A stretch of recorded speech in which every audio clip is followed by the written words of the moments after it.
I'm losing my patience. I just came here to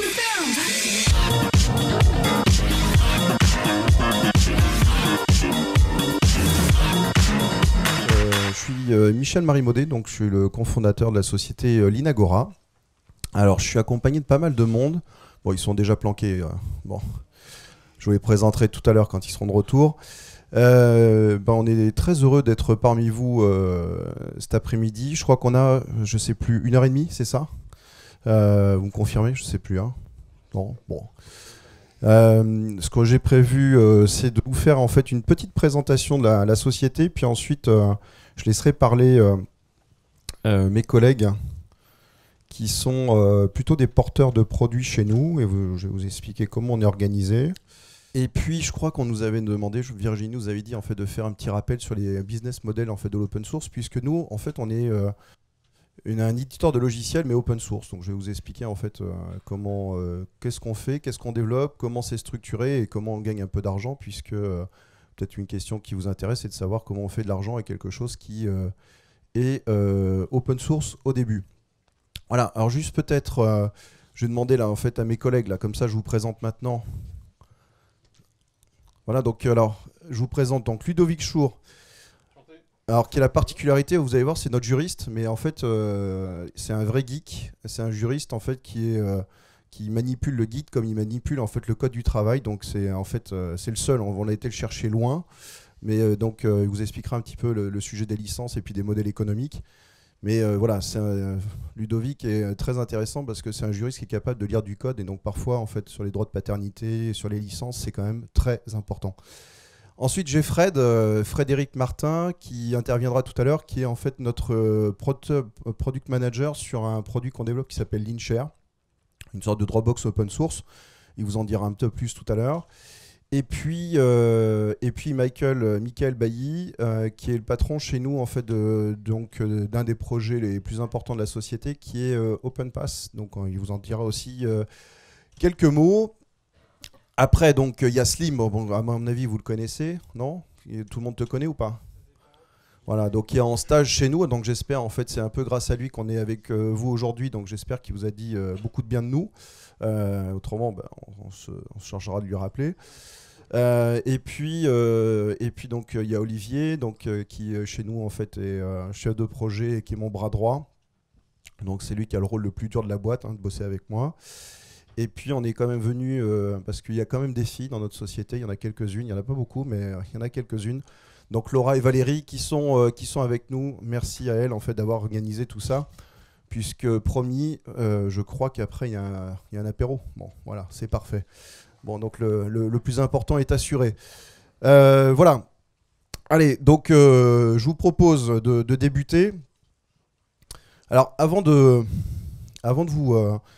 vous parler un petit peu de ce que fait Linagora, je voulais en fait revenir moi, sur un peu me dire qui je suis et puis un peu sur mon propre parcours, parce que vous allez voir que souvent, les parcours, et j'espère que ça sera aussi le cas pour vous, en fait, peuvent amener à l'entrepreneuriat, donc de monter et de fonder en fait ses propres boîtes. Et il n'y a pas de voie prédéfinie. Et je vais vous expliquer un petit peu, moi, comment je suis là, en fait, devant vous aujourd'hui. Donc déjà, je ne sais pas si vous connaissez ce monsieur. Est-ce que quelqu'un connaît? Non? Bon, c'est certainement grâce à lui que je suis devant vous aujourd'hui. C'est Louis Braille. Hop. Alors, je sais pas, peut-être que vous connaissez Louis Braille. Donc, c'est l'inventeur du braille. Le braille, pour ceux qui ne savent pas, en fait, c'est pour les malvoyants, non-voyants. Donc, c'est en fait un langage qui permet en fait d'encoder finalement les caractères alphabétiques tels qu'on les connaît sous la forme d'une matrice de 6 points. Et alors l'école 42, c'est une école un peu particulière. Moi, j'ai eu la chance, et vous allez le voir après, de faire aussi... donc ça fait maintenant plus de 20 ans, mais j'avais eu la chance, peut-être que vous connaissez un lycée, donc le lycée Pilote Innovant, donc le lycée du Futuroscope, qui testait déjà, en fait, il y a plus de 20 ans, en fait, de nouvelles formes d'enseignement. Alors moi, j'ai eu mon bac sans notes. Donc c'était, en fait, il y avait des systèmes en fait, d'évaluation. Et surtout, on avait la capacité... Et c'est pour ça que j'ai créé ensuite et j'ai participé au projet de création de l'Inagora, c'est qu'on avait 4 heures par semaine, donc sur notre temps, donc ça commençait dès la seconde jusqu'à la terminale, 4 heures pour faire un projet quel qu'il soit. Donc il y a des gars qui ont fait le yearbook, le yearbook en fait du lycée. Il y a des gens qui faisaient une radio, la radio du lycée. En fait, on avait énormément de moyens. En fait, c'était assez incroyable. Et des gens, en fait, le premier spot, le satellite spot, en fait, qui faisait de l'imagerie. C'était vraiment tous les débuts en fait de l'imagerie en fait satellite, qui récupérait pratiquement en temps réel en fait les images et qui faisait des traitements en direct. Alors, il faut imaginer qu'on faisait ça à l'époque sur des PC qui n'avaient rien à voir en fait avec ce qu'il y avait aujourd'hui. Et moi, j'ai parce que dans mes connaissances, j'avais en fait une personne qui était non-voyante, j'ai écrit en fait un traitement de texte. Donc ça, c'était en 92. Un traitement de texte qui permettait tout simplement, en fait, c'était tout bête. Donc vous tapiez le texte comme vous le faites aujourd'hui dans un éditeur de texte. Et après, ça pilotait en fait une machine-outil qui imprimait ça. Et ça, vous l'avez certainement vu. Alors, que je dis certainement, c'est qu'à un moment donné, je vais être obligé de changer moi aussi mes planches parce que souvent, alors ça, vous voyez en fait ces inscriptions généralement encore dans dans les ascenseurs. Et le premier cas d'usage, c'était dans les cabines téléphoniques. Mais le problème, c'est que vous ne connaissez pas en fait les cabines téléphoniques. Mais à l'époque, en fait, ça a été la première chose en fait qu'on a développé et réalisé. C'était en fait finalement quand vous rentriez dans la cabine téléphonique, il y avait une petite plaque et donc pour les non-voyants, ça permettait en fait de se faire appeler. Donc il y a le numéro en fait de la cabine où ils étaient en fait positionnés. Et c'était aussi parce qu'à l'époque, il n'y avait pas le GPS, il n'y avait pas les téléphones portables. Donc ça permettait, donc il y avait un service, donc un 36, je ne sais plus combien à l'époque, qui permettait en mettant le numéro de téléphone en fait de la cabine de resituer en fait la personne si elle était en fait perdue. Voilà. Donc ça, voilà. Donc si vous voyez ça aujourd'hui, c'est un peu grâce aux travaux que j'ai menés en fait avec, on était 8 dans ce projet, il y a un peu plus de 20 ans. Donc j'en suis particulièrement fier. Bon, le lycée, à l'époque, en fait, il n'y avait pas encore d'open source, c'était pas aussi connu que maintenant, donc ils ont posé en fait un brevet là-dessus. Ce qui était une véritable connerie, puisque, enfin, bon, en tout cas de mon point de vue. Mais en fait, c'était important de valoriser, puis en fait, il faut se remettre dans l'histoire un peu du lycée pilote innovant, puisque moi j'ai fait partie de la 4e ou 5e promotion. Et donc c'était en fait un super outil de communication autour du Futuroscope, et donc il y avait une volonté de faire de la mousse, quoi. Voilà. Donc en fait, il fallait déposer. Donc j'en suis pas très fier, mais il y a un brevet en fait où il doit avoir un nom, le nom de modé en fait sur un brevet. Donc voilà, c'était pas mon premier, en fait, ça a été mon premier projet. Donc juste pour information, peut-être pour ceux qui ont été déjà au Futuroscope, quand vous vous promenez, vous voyez ce truc-là. Et donc ça, c'était notre lycée. Alors c'était un peu futuriste, un peu comme pas trop dans ces bâtiments, mais maintenant, ça paraît un peu moins surprenant, mais en fait, moi, je me souviens la première fois où je suis rentré dans ce truc-là, en fait, il y a plus de 20 ans, ça m'avait quand même impressionné, puis il y avait beaucoup de moyens. Voilà. Et donc, je crois que c'est un peu le modèle en fait, de l'éducation ici, en fait, en tout cas de l'enseignement, vous avez pas mal de projets à faire. C'est un petit peu le parallèle que je voulais faire. Moi, c'est ce qui m'a emmené, finalement, à commencer à développer en fait des projets, travailler en équipe. Alors, on faisait pas du Scrum à cette époque-là, il n'y avait pas en fait GitHub, il n'y avait pas tout ça, mais dans l'état d'esprit, en fait, ce qui était vachement intéressant par l'équipe enseignante en fait de l'époque, ils avaient déjà en fait amené toute cette culture en fait de l'entrepreneuriat et vachement tôt, quoi. Parce qu'en fait là aujourd'hui, c'est post-bac, mais en fait là nous c'était pratiquement, moi je suis sorti de 3e, je suis arrivé dans ce truc-là, on m'a dit écoute voilà, tu vas avoir 4 heures par semaine pour développer ton propre projet, quoi. C'était en fait une chance inouïe. Donc j'obtiens mon bac sans notes, mais bon, il y a un système d'évaluation.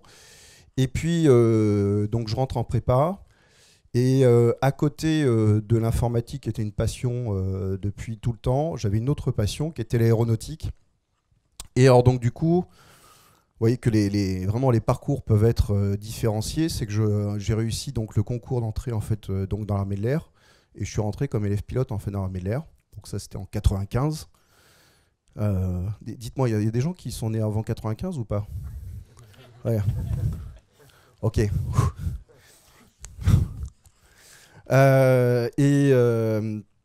Donc ça, comme vous en doutez, c'est une expérience un peu extraordinaire. Donc ça, je pense que vous connaissez l'Alpha Jet, c'est l'avion de la patrouille de France. Donc moi, je suis lâché en fait. J'ai été lâché sur en fait Alpha Jet. Et donc en école de transformation à Orange sur Mirage 2000, donc je me suis fait éliminer. C'est extrêmement dur hein, cette sélection, donc à un moment donné, il faut prendre conscience en fait de ses limites. Moi, je suis arrivé en fait aux limites pratiquement à moins de 2 mois en fait finalement du brevetage en fait d'être breveté en fait pilote de chasse.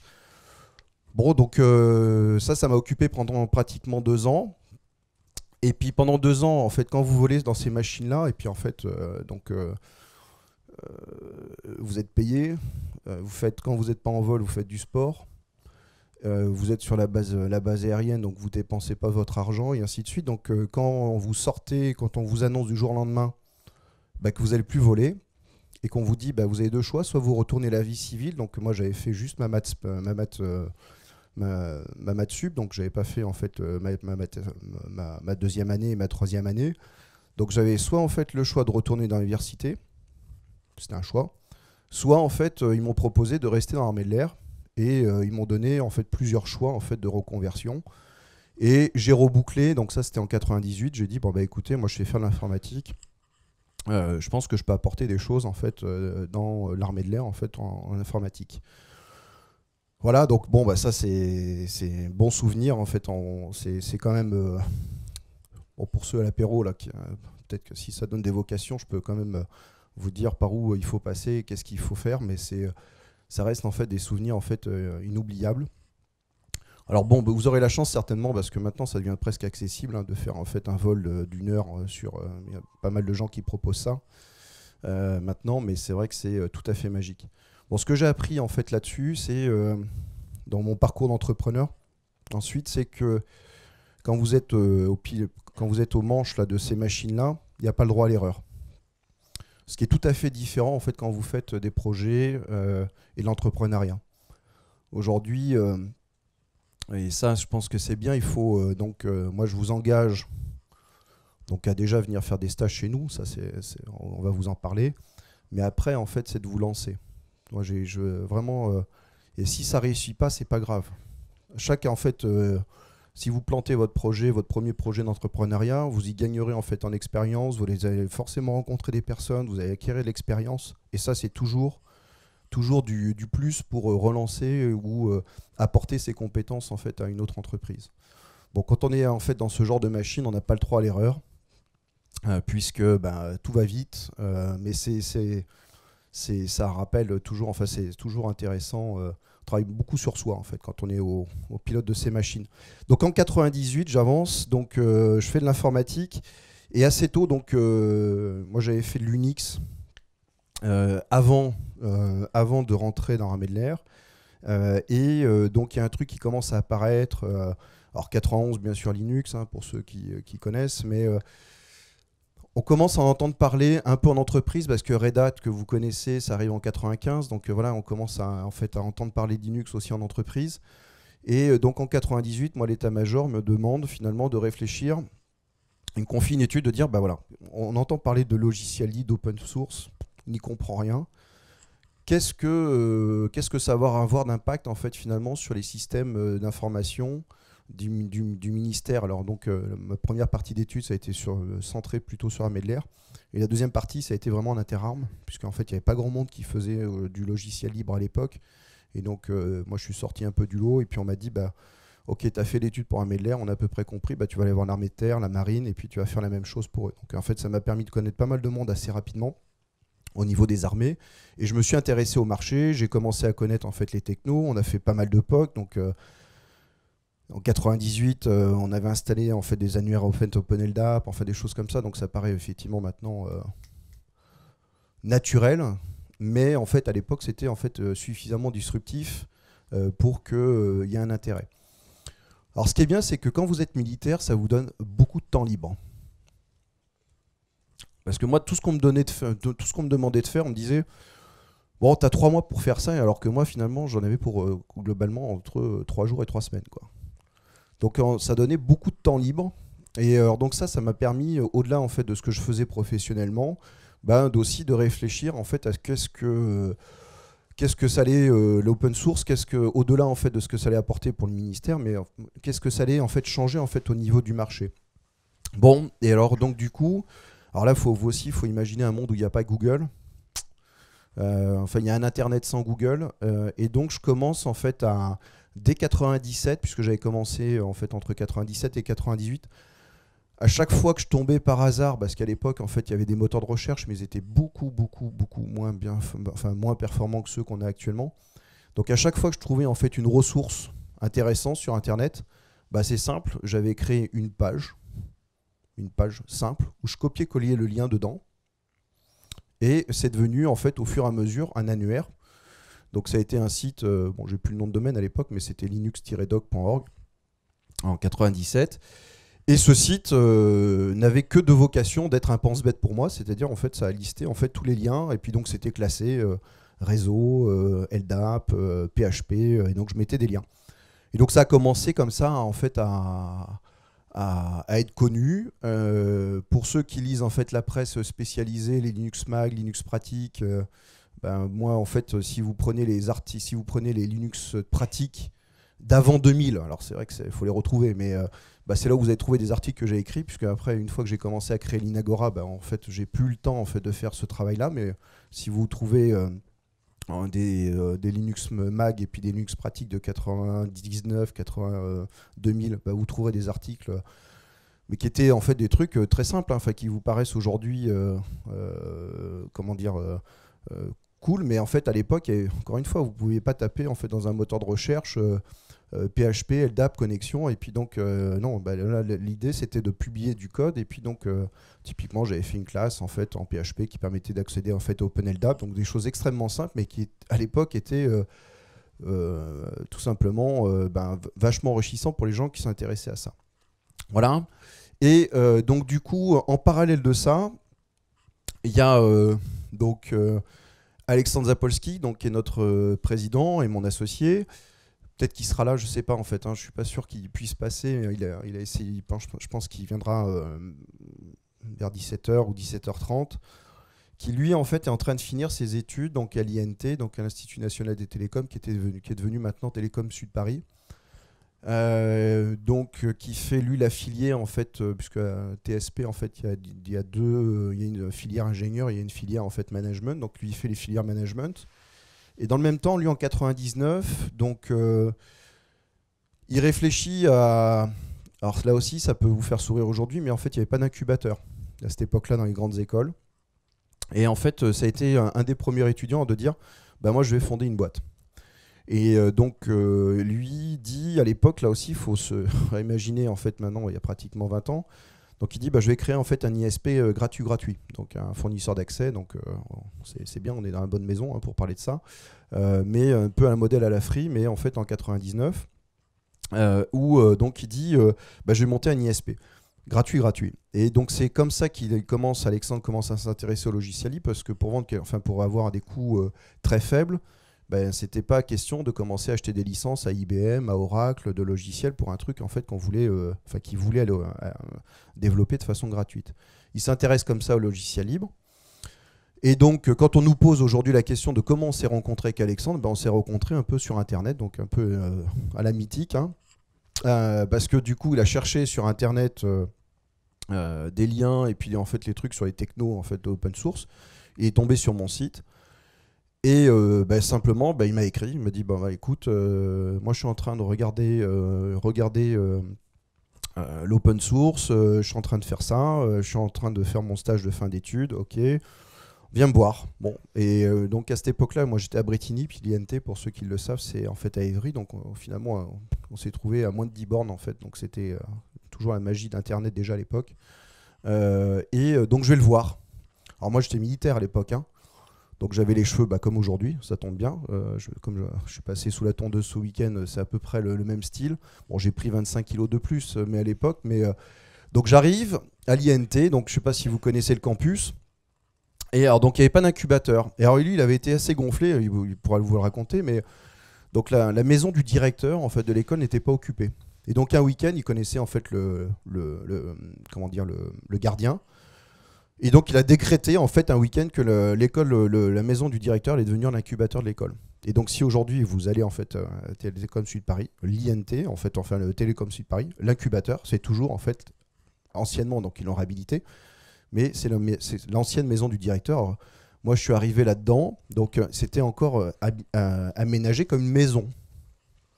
Donc moi, j'étais militaire, donc je sais pas si vous imaginez un peu le truc. Hein. Donc j'arrive, donc je rentre, des boîtes de pizza en fait qui traînaient partout.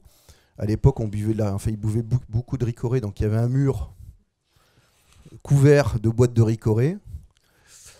Ouais, ok. Et alors donc ces mecs-là, ils sont en train de monter une start-up. Alors, moi, je connaissais pas trop, c'était pas trop mon domaine quand même à l'époque.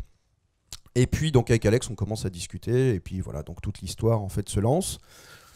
Et puis moi, je pouvais pas partir du jour au lendemain, hein, puisque j'étais sous contrat. Donc il a fallu pratiquement 6 mois, le temps que je casse mon contrat, que je décide en fait de partir. Donc ça, c'était en 2000. Et on se retrouve en mai 2000 pour fonder l'Inagora. Avec un modèle en fait finalement qui est complètement différent, puisque aujourd'hui donc l'Inagora, comme je vous l'ai dit, c'est un éditeur de open source, hein, c'est pas en fait un ISP gratuit, parce que finalement la démarche qu'on a eue, c'était de dire bon, ISP gratuit, vraiment bon, c'est bien, ça va être un modèle, mais on a vu qu'il y en avait d'autres qui étaient en train de se créer. On s'est dit ce qu'on va faire, on va plutôt créer une boîte qui va être l'acteur en fait du libre, pour apporter ces technologies et en fait les démocratiser pour que les entreprises, soit les ISP, mais aussi les entreprises, les autres entreprises, en fait puissent bénéficier de l'open source. Donc ça, moi, c'est concrètement ce que j'ai apporté à Alexandre, c'est de dire, écoute, moi j'ai fait des études, il y a au moins le ministère de la Défense qui va s'intéresser à ce truc-là. Et donc concrètement, donc quand on crée des boîtes, en fait, c'est souvent comme ça. Hein, donc on part pas. Alors il faut avoir des idées, il faut avoir envie de travailler, mais il y a beaucoup d'opportunités, un peu de chance. Et donc moi, finalement, les premiers contrats qu'on a gagnés avec l'Inagora, c'est avec le ministère de la Défense. Parce que le gars que j'ai formé pour me remplacer, je lui ai dit, écoute, tu vas nous acheter des prestations. Et donc, on a commencé en fait à fonctionner comme ça. La réalité, c'est qu'on a commencé en fait les premiers projets de l'Inagora par le ministère de la Défense. Donc, j'écrivais les cahiers des charges et je faisais les réponses. Et puis, voilà, ça marchait comme ça, quoi. Bon. Ça n'a pas duré longtemps, je vous rassure, mais ça a été en fait les premiers euros à l'époque qui sont tombés dans la boîte. C'est comme ça qu'on les a gagnés. Donc, voilà, voilà l'histoire un peu de comment on fabrique une boîte. Hein. Donc vous voyez, il n'y a pas de chemin unique. Hein. Moi, vous voyez, en fait, militaire, on arrive en fait à créer une boîte. Bon, ce qui marche bien, c'est quand même que vaut mieux en fait avoir au-delà en fait de l'affinité professionnelle, il faut être quand même des bons potes. Et puis il faut savoir qui est le patron. Donc c'est simple, moi à l'Inagora, je ne suis pas le patron, je suis le numéro 2. Donc si j'ai un conseil à vous donner, c'est que quand vous vous associez, le 51-49, ça ne marche pas. Ça ne marche pas. Parce que y a pas, là, on ne sait pas distinguer qui est le patron. Après, ce que je vous conseille, c'est dans une structure capitalistique, c'est de faire simple. Donc, c'est pas de dire, tiens, on est 10, on se met 10 dans le capital, ça ne fonctionne pas non plus. Parce qu'en fait, vous allez forcément avoir des gens qui vont pas forcément envie de poursuivre votre projet. Il y a des mariages, des enfants, on a envie de faire autre chose. Et puis à un moment donné, quand on est jeune, on aime bien en fait lancer en fait un projet et puis peut-être en commencer un deuxième. Donc avoir une structure capitalistique en fait plutôt simplifiée. Nous avec Alexandre, c'est simple. Moi, j'avais pas un rond, hein, parce que quand on est militaire, on gagne pas, on gagne de quoi vivre, mais en fait, c'est pas comme ça qu'on devient en fait riche, quoi. Donc j'avais 0. Et Alexandre, c'est pareil. Lui est élève boursier, donc en fait il est parti avec 0 aussi. Bon, sauf qu'en fait, comme il avait commencé en fait avant moi, et moi il m'a juste, moi j'avais rien, hein, j'avais pas de CV, hein, j'avais aussi, je savais en fait faire à droite, et puis un peu en fait j'avais quand même déjà 10 ans en fait de Linux derrière moi en fait et d'Unix, donc j'avais un peu de compétences techniques, mais voilà, c'est pas ce qui fait en fait un truc pour justifier en fait une prise de capital, donc c'est simple. Mécaniquement, il m'a fait confiance et il m'a filé en fait. Mais pratiquement gratuitement en fait 20% du capital de l'Inagora. Donc moi à l'époque j'étais super content. Enfin d'ailleurs je savais même pas ce que ça voulait dire en fait avoir 20% d'un capital d'une société. Bon donc mais c'était bien, ça faisait bien. Je disais voilà j'avais 20% d'une capital d'une société. Voilà. Mais voilà, donc on est aujourd'hui, parce que tout ça, je vous raconte ça 2000, donc ça, on a fêté nos 15 ans l'an dernier, on a emmené toutes nos équipes à Djerba, on a fait la fête pendant 2 jours, donc ça c'était quand même très sympa. Ça fait partie un peu de l'état d'esprit, et ça je laisserai, donc Michael, c'est quand même eux les mieux placés, parce que moi je peux tout vous dire, mais c'est quand même mieux nos collaborateurs qui vous racontent comment ça se passe à la société. Et donc voilà, 16 ans, et donc ça fait 16 ans en fait qu'au-delà d'être que lui soit mon boss et moi je suis le directeur général adjoint et donc aujourd'hui je m'occupe des opérations. Donc les opérations globalement c'est faire tourner la boîte, ce qui est en fait un job à plein temps, hein, parce qu'aujourd'hui ça fait 150 personnes Inagora, ça va faire un peu plus de 12 millions de chiffres d'affaires. On a là un tiers de nos effectifs, 50 personnes qui sont des équipes qui sont en R&D, donc sur nos produits. Donc voilà, donc on est présent dans 7 pays. Et Alexandre, lui, en fait, ce qu'il fait, c'est qu'il généralement, en fait, il est dans les avions. Donc il part, il revient. En fait, il va voir le ministre, en fait, au Vietnam. Il est avec le Premier ministre ou en fait avec le président sur les voyages, en fait, les voyages officiels. Puisque aujourd'hui, le modèle, en fait, alors ça, bon, comme ça, vous me trouverez. Je passe là-dessus rapidement. Bon, c'est simple pour me retrouver sur Twitter, Facebook, tout ça. C'est toujours l'indicatif, c'est MOD. En fait, dès qu'il sort quelque chose, en fait, je réserve en fait systématiquement le MOD. Voilà. Donc, pour ceux qui connaissent la Corse, Patrimonio, le plus bel endroit du monde. C'est pas moi qui le dis. Moi, je suis pas d'originaire de Corse. C'est ma femme, parce qu'elle elle est corse. Donc, je suis obligé de rendre un peu hommage toujours à la Corse si je veux pouvoir rentrer ce soir à la maison. Voilà. Et puis donc effectivement, voilà, si on rentre un peu maintenant dans l'open source, donc bon, l'Inagora, au début, vous l'avez compris, on s'est plutôt construit sur un modèle service. Donc on a commencé par vendre des formations, puisqu'en 2000, personne connaissait le logiciel libre, comment ça fonctionnait, ainsi de suite. Donc aujourd'hui, c'est toujours une partie de notre activité, mais on a le plus gros de notre activité aujourd'hui, c'est d'être un éditeur de logiciels. Mais au début, il fallait expliquer ce que c'était, pourquoi il fallait le faire, qu'est-ce que ça allait apporter. Donc voilà. Et ça, en fait, ça a quand même grandement évolué, puisque en fait, là, voilà, je vous mets quelques exemples. Et puis, bon, je pense que vous devez avoir tous votre compte sur GitHub ou sur des plateformes en fait de collaboration.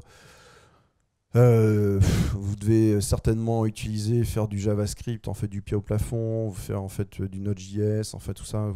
Pour les data scientists, vous devez reconnaître en fait Hadoop, Spark et ainsi de suite. Donc maintenant, en fait, l'open source, c'est, j'ai envie de dire, mainstream. Donc globalement, il aura fallu pratiquement 10 ans, puisque sur la période 2000-2010, on se cherchait quoi. Hein, le marché s'est cherché. Bon, ce qui nous a fait quand même beaucoup de bien, c'est la crise financière, parce qu'en fait, finalement, quand les gens ont commencé en fait à avoir des diminutions en fait de budget, ils se sont dit comment je peux faire tourner mon informatique avec moins d'argent. Alors, c'est pas le premier avantage de l'open source, et donc je pense que j'ai pas besoin de vous convaincre là-dessus. Mais c'est vrai que l'entreprise et l'industrie aujourd'hui, et encore, c'est vrai encore aujourd'hui, j'étais avec le patron des achats logiciels à midi en fait d'EDF, et donc lui il gère par an 250 millions de dépenses informatiques, 250 millions d'euros, et sur ces 250 millions il y en a 80% qui partent chez 4 éditeurs, Microsoft, IBM, SAP, Oracle. Et donc il dit voilà, en fait moi mon problème c'est que je fais peser un risque industriel, parce qu'en fait, quand ces acteurs-là décident en fait j'ai pas assez d'argent à la fin de l'année, tiens, mon taux de maintenance, je le fais passer de 22 à 23% ou 24%, vous n'avez pas le choix. Donc ils sont emprisonnés dans ces modèles en fait avec les éditeurs traditionnels, qui ont des impacts en fait budgétaires. Et donc du coup, c'est vrai que l'open source en 2008-2009, en fait, le secteur privé s'est vraiment intéressé à l'open source, et nous, ça a permis de décoller en fait sur le secteur public, puisque finalement, nos premiers clients, et encore aujourd'hui, sur notre chiffre d'affaires, on fait 70% encore avec la commande publique, donc les administrations. C'est quand même elles en fait aujourd'hui qui utilisent le plus de l'open source. Et globalement, on fait 15% déjà à l'export en fait. Hein, donc on a pas mal maintenant d'opérations qui se font en fait à l'export. Bon, la chose nouvelle, c'est qu'aujourd'hui, alors bon, j'aurais pu des exemples, il en existe maintenant des milliers, mais ce qui est intéressant de voir, c'est que finalement, la philosophie en fait de l'open source, on la trouve plus uniquement en fait dans le logiciel, on la trouve dans le hardware, en fait, sur les projets comme Open Compute, OS Véhicule. Enfin, aujourd'hui, il y a beaucoup de choses. En fait, si vous êtes fan de Raspberry, les Arduino, et ainsi de suite, tout ça, en fait, c'est basé en fait sur les mêmes principes en fait finalement qui ont guidé en fait l'open source. Voilà. Donc c'est pour ce qu'on appelle l'open innovation. Et ce qui est intéressant, je sais pas si donc, maintenant ça date un petit peu plus de 2 ans, mais Elon Musk, que vous devez connaître, je vous recommande de lire en fait les biographies. En fait, il y en a 2. Il y en a deux qui sont très bien. Si vous m'écrivez, en fait, je pourrais vous les lisez en fait les biographies de ce mec-là. C'est tout simplement exceptionnel. Je sais pas si il y a déjà en fait, vous avez lu ou pas sur Elon Musk. Vous voyez qui c'est quand même. Ouais. Bon, ouf. Ce mec-là est extraordinaire et donc en fait à l'été, c'était il y a 2 ans, en fait, il décide finalement sur son business propre, hein, qui est le véhicule électrique, en fait, de dire, bah, ok, du jour au lendemain, en fait, tous mes brevets, en fait, je les libère. Alors vous, bon, attention, hein, il sait pourquoi il le fait, hein. Hein, parce que le but du jeu, en fait, ça, les Américains, ils savent le faire beaucoup mieux que nous. Nous, en fait, Européens et en particulier en France, quand on a un gâteau, on va se démerder à se taper sur la gueule pour savoir en fait qui va prendre la plus grosse part du gâteau. Aux États-Unis, en fait, ils ont une autre approche et eux, ils disent comment je fais grossir le gâteau. Et en fait, Elon Musk, il est réellement dans ce truc-là, c'est de dire bon bah très bien, j'ai développé un savoir-faire en fait d'un véhicule électrique. Bon bah si je veux que vendre moi mes modèles en fait qui sont très haut de gamme, il faut que d'autres produisent des modèles en fait qui soient accessibles par des populations moins aisées. Et puis aussi, il faut que l'industrie de l'électricité qui est pourrie en fait aux États-Unis se structure. Hein, c'est pas comme aux États-Unis, il n'y a pas EDF, hein, c'est en fait c'est fédéral, donc c'est le bordel. Et donc du coup, en mettant à disposition, hein, parce qu'en fait il y avait les brevets sur les bagnoles, mais il y avait aussi en fait les brevets sur les batteries et aussi sur les principes en fait de autoproduction en fait électrique. Donc c'est ça qu'il a libéré de façon à ce que l'industrie électrique officielle américaine se structure pour accueillir en fait des parcs de voitures en fait électriques. Donc ça c'est vrai que c'est une approche différente. Donc c'est là où Elon Musk dit bon bah ouais je le fais, c'est open source. Enfin bon, l'idée derrière ça c'est de dire je fais grossir le marché de façon à ce que mes voitures je puisse en vendre plus quoi. Mais le modèle en fait il est vertueux. Si je viens en fait dans le domaine du soft, aujourd'hui en fait on parle du SMAC, hein, Social Mobile Analytics and Cloud. Alors donc il y a SMAX, donc on rajoute le S en fait avec Security. La réalité c'est qu'en fait aujourd'hui sur ces domaines-là, les technos, parce que moi j'ai tout entendu hein, sur l'open source, hein, donc je ne vais pas vous faire même les passes d'armes en fait avec Microsoft à la belle époque. Maintenant que même pour la Saint-Valentin, je ne sais pas si vous avez vu, moi ça me fait gerber, mais hein, le jour de la Saint-Valentin où Microsoft aime Linux, en fait, ce qu'ils ont mis sur leur compte Twitter, en fait, c'est un truc de fou. Mais la réalité, c'est qu'aujourd'hui, et voilà, ce que j'ai entendu moi depuis des années sur l'open source, c'était ah oui, vous êtes en train de faire la même chose que truc muche. La réalité, c'est que sur ces domaines-là, en fait, l'open source apporte les technos majeurs, les technos mainstream. Bon, quelqu'un qui ferait aujourd'hui du big data ou de l'analytics sans utiliser en fait une stack en fait Hadoop ou une stack en fait Spark, bon, il y en a encore, il y a des gens qui payent en fait du Teradata en fait chez Oracle, hein, c'est sûr. Mais bon, ça va durer qu'un temps. C'est sûr qu'à 18 mois, en fait, ils utiliseront en fait ces technos en fait open source. Donc c'est vrai que la relation avec l'open source, et je laisserai tout à l'heure en fait Ludo revenir sur les licences et les modèles économiques, puisqu'on parle d'open source, mais on devrait plutôt nous dire logiciel libre. On va voir qu'il y a des distinctions, mais ça je laisserai Ludo en fait en reparler. Mais voilà, je fais exprès en fait un peu un but de langage. Mais aujourd'hui, en fait, là, c'est ce que je dis souvent au DSI maintenant que je rencontre. Bien, c'est simple, la question c'est pas de dire est-ce que vous allez en utiliser ou pas l'open source. Déjà vous en utilisez, mais vous savez même pas. Hein, les serveurs Apache, les trucs, les MySQL, les PHP, vous en avez forcément. Mais demain, la prochaine vague en fait sur tout ce qui est services numériques, hein, donc développer le Uber de demain dans le domaine de l'électricité et ainsi de suite, ça passera en fait par l'utilisation en fait de technologies open source. Parce que de toute façon, d'autres le feront avec des technologies open source, donc ils seront moins chers, ils iront plus vite que vous. Donc la question c'est de dire comment vous organisez dès à présent pour utiliser l'open source et en tirer le meilleur parti. Bon, c'est un truc assez nouveau, hein. Enfin c'est nouveau, ça fait maintenant 3-4 ans, mais au tout début en fait, de l'Inagora, je me souviens on ramait beaucoup plus, quoi. Aujourd'hui on est accueilli dans toutes les DSI, dans tous les rendez-vous clients, plutôt les bras ouverts, parce que tout le monde est conscient en fait, de l'apport que ça peut avoir, et aussi de l'intérêt au quotidien que tout ça en fait a. Alors, pareil, une petite idée reçue, c'est que pour fonder une boîte et pour fonder un éditeur, il n'y a pas nécessité forcément aller aux États-Unis et aller dans la vallée. Nous, aujourd'hui, notre innovation, elle est faite ici en France. Alors, c'est un choix, en fait, je pourrais l'expliquer. Hein, je vais pas, en fait... Bon, déjà, nous, il y a une grosse partie, en fait, des financements de notre R&D qui est portée par des financements de l'État, donc de l'argent public. Donc, bon, vous ne payez pas encore d'impôts, mais demain, vous en paierez. Et donc, moi, je pense que quand de l'argent public finance de la R&D, c'était de R&D, en fait, elle devrait être mécaniquement et automatiquement, ne pas être mise sous brevet, mais en fait être disponible en fait, de façon ouverte. Bon, alors ça, bien entendu, il y a des domaines où c'est pas toujours possible. Hein. Le domaine de l'armement, c'est sûr que le Rafale, c'est un peu plus compliqué. Le domaine médical, en fait, dans les biotech, tout ça, je pense que c'est un peu plus compliqué. Mais dans le domaine du hardware et dans le domaine du soft, en fait, aujourd'hui, ce qui est trop peu le cas, hein, en fait. Hein, il y a encore beaucoup aujourd'hui, beaucoup trop d'argent public qui finance en fait de l'innovation, qui donne lieu en fait à des brevets. Ce qui est une véritable connerie.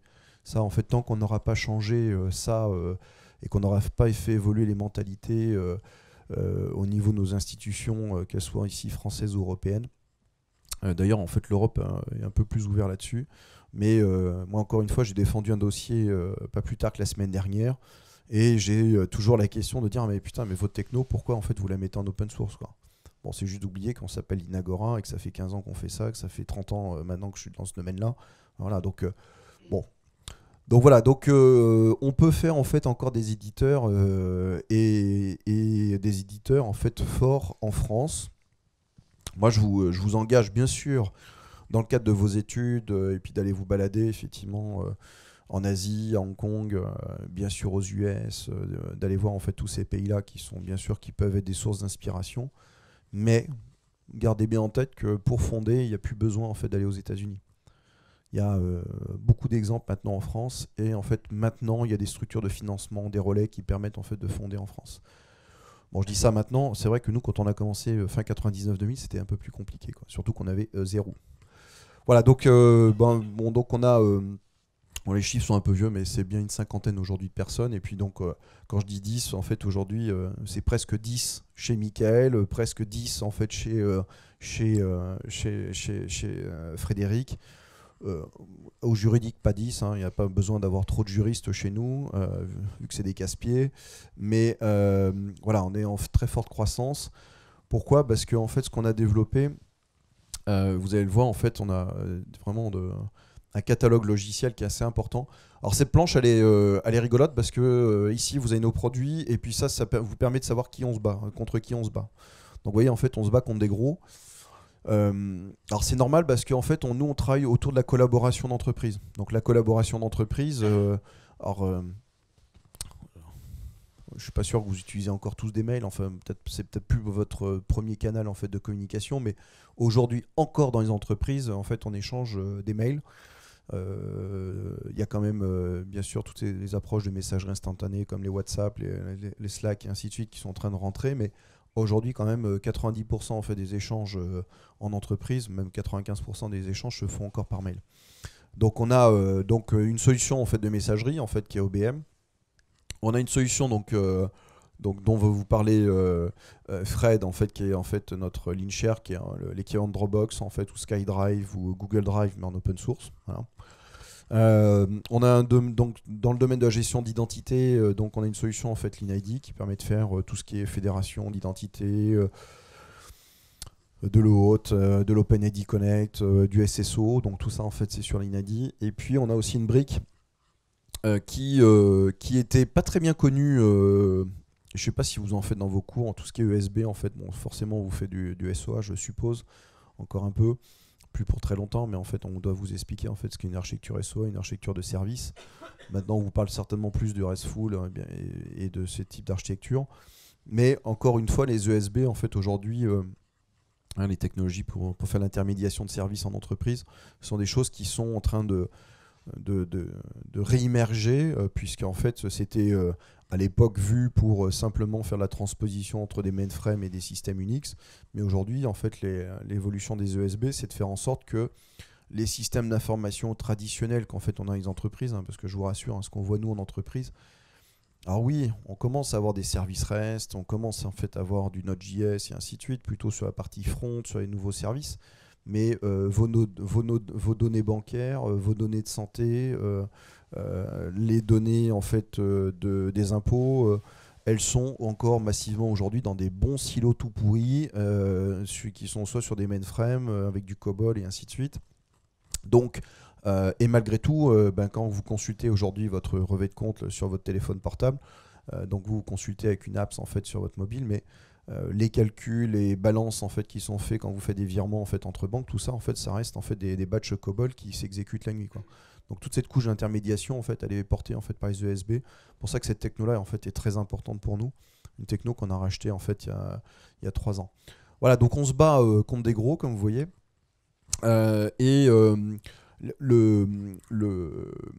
L'intérêt en fait donc la chance qu'on a eue, alors bon, la chance ça se provoque, hein, je dis pas que c'est toujours pareil, hein, il faut avoir des bons produits, il faut avoir des bonnes idées, il faut avoir des bons positionnements produits, il faut avoir des bons prix, donc tout ça en fait c'est une conjugaison de pas mal en fait de facteurs, mais ça nous a permis au niveau de l'État français de prendre une place en fait très importante.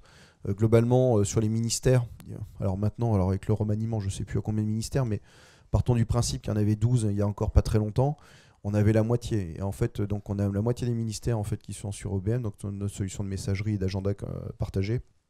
Et l'autre moitié, c'est Microsoft Exchange. Donc on se bat en fait d'égal à égal en fait, avec Exchange. Et sur LeanShare, donc c'est un produit qui est largement utilisé. Un des cas d'usage certainement les plus importants. C'est pas le plus rémunérateur par nous, hein, c'est pas celui qui nous fait gagner le plus d'argent, mais bon, on a des clients quand même prestigieux, donc la Cour des comptes, qui utilisent ça en fait au quotidien en fait dans le cas des échanges, hein, que ça a permis de dématérialiser. En fait, avant c'était carrément des motards qui transportaient des cartons avec dans les chambres en fait des documents pour auditer les comptes. Donc maintenant tout se fait en fait par la numérisation et tout les transferts et la sécurisation des échanges est en fait est basé sur LeanShare. Donc en fait ce qu'on a fait depuis 15 ans, c'est qu'on a développé cette offre logicielle et elle a pris une place très importante au niveau de l'État. C'est pour ça qu'on est très présent et on est très connu en fait des institutions publiques. Et en fait on a développé ce qu'on appelle un cas France. Et ce cas France, on est en train tout simplement de le dupliquer dans les autres pays. Donc on a ouvert en fait l'an dernier, on a ouvert le Vietnam et donc on est en train de finalement faire tout ce qu'on a fait en France, on est en train de le faire au Vietnam. Tout ce qu'on a fait, on le fait aussi en Tunisie. Donc on a ouvert en Tunisie, on a inauguré il y a 4 semaines et les bureaux étaient créés en fait en 2015 aussi. Et donc pareil, l'État tunisien en fait est en train d'utiliser en fait notre solution, donc la stack complète. Au Québec, pareil. Donc à chaque fois qu'on s'implante, on essaie d'avoir cette stratégie de déployer en fait finalement tout le savoir-faire qu'on a réalisé en France, de le dupliquer en fait dans chacun de ces pays. Et aujourd'hui, ça marche. Voilà. Qu'est-ce que j'ai d'autre à vous dire ? Et là, je vais laisser la parole en fait à Ludo. Donc le modèle éco, donc si vous, forcément vous connaissez bien sûr des softs open source et donc il y en a quand même deux grandes familles. Il y a ceux qui sont libres et communautaires et ceux qui permettent, voilà, qui ont en fait des licences. Et donc ça, je vais laisser Ludo en parler. Mais en termes de modèle économique, nous, on a fait le choix en fait de faire du free. C'est-à-dire en fait c'est du libre et gratuit. Et donc on utilise vraiment cette notion puisque ça vous a pas échappé, mais un certain nombre de produits qui sont free dans une version communautaire et soumis en fait à un droit d'usage. Donc après on peut l'appeler, on appelle ça des souscriptions, mais globalement c'est une licence. Ludo pourra en reparler. Dès lors que vous commencez à payer au serveur, l'utilisateur, au virtual CPU, je sais pas quoi, ça ressemble quand même à un droit d'usage. Et donc là, en fait, nous, on considère que c'est plus de l'open source. Donc nous, c'est un choix, en fait, alors on est un peu radical sur cette position-là. On n'est pas des ayatollahs en fait, de logiciels libres, hein, puisqu'on travaille en fait avec grandes entreprises, donc on peut pas, c'est pas tout noir, tout blanc, donc on est obligé de travailler. On a des gens chez nous qui font de l'Active Directory, on a des gens qui manipulent en fait des systèmes qui sont pas toujours en fait open source, mais en tout cas dans le domaine open source, nous on a une position assez radicale. Soit c'est libre et communautaire, et donc ça veut dire qu'il y a une seule version, et donc la version il y en a qu'une, et donc c'est celle qu'on utilise. Et dès lors qu'on est sur des versions entreprises, pour nous, c'est plus de l'open source. Donc nos logiciels, en fait, vous allez sur notre GitHub, là tout à l'heure, vous récupérez le code source en fait, d'OBM, vous le compilez. C'est la version en fait, qu'on déploie chez nos clients. Et vous avez 100% des fonctionnalités. Voilà. Donc comment on fait pour gagner de l'argent? C'est simple, hein. Donc on ne vend pas de droits d'usage, donc on vend en fait, c'est une industrie de services. Et ce qu'on vend le plus, en fait, c'est nos contrats de support. C'est le moyen en fait, de payer à la fois notre R&D et puis en fait, les fonctions support de l'entreprise. Voilà. Donc on dit les autres modèles, il en existe d'autres, hein. C'est Ludo qui va en parler. Mais nous on a fait ce choix en fait délibéré. Et encore une fois, ça s'explique aussi, encore une fois, comme je disais tout à l'heure, hein, c'est-à-dire l'argent public qui finance. Donc ça nous paraît vachement important que finalement l'innovation, elle soit en fait accessible au plus grand nombre. Voilà. Ludo? Je vais rester sur cette slide une fraction de seconde. Déjà, bonjour et rebonjour, Ludovic Schur. Donc je suis directeur juridique de l'Inagora. Je vais faire le plus bref possible puisque quand même on a tous envie d'aller à l'apéro. Et pourquoi je vais juste reprendre rapidement ce que disait. C'est en bas ou c'est la touche à droite ou À droite. À droite, ok. C'est ce que vous disait Michel Marie, en fait, c'est qu'on n'est pas des ayatollahs du tout. On a une règle vraiment très simple, on n'est pas du tout des ayatollahs, mais quand même, il y a quand même des règles à respecter. Nous, on s'est fixé une règle, c'est la liberté ou la mort. C'est une œuvre qui est publique d'ailleurs, et dans le domaine public, puisqu'elle est sur Wikipedia Commons, une petite source. Donc partant de ce principe, je ne vais pas vous faire un cours complet, même si les slides, il y a plein de textes, vous les lirez rapidement, mais globalement, on est sur un modèle de licence libre et gratuite. Donc pour le président de l'Inagora, Alexandre Zapolski, si c'est pas gratuit, c'est pas libre. Il est sur une ligne très très dure et forcément, il l'a aussi imposé à toute sa société, c'est normal. Et donc, nous, ce qu'on fait, c'est qu'on met une licence avec nos produits. Vous avez toujours... Comment, pardon? Sauf pour les ingénieurs quand même. Ouais, les ingénieurs, ils sont pas libres? Si, ils sont libres. Allez, la licence étant une manière d'organiser le logiciel, au lieu de cliquer sur le cluf de Windows en vous disant « Oui, j'ai bien envie de vendre mon âme et de céder mon premier-né », non, pas du tout.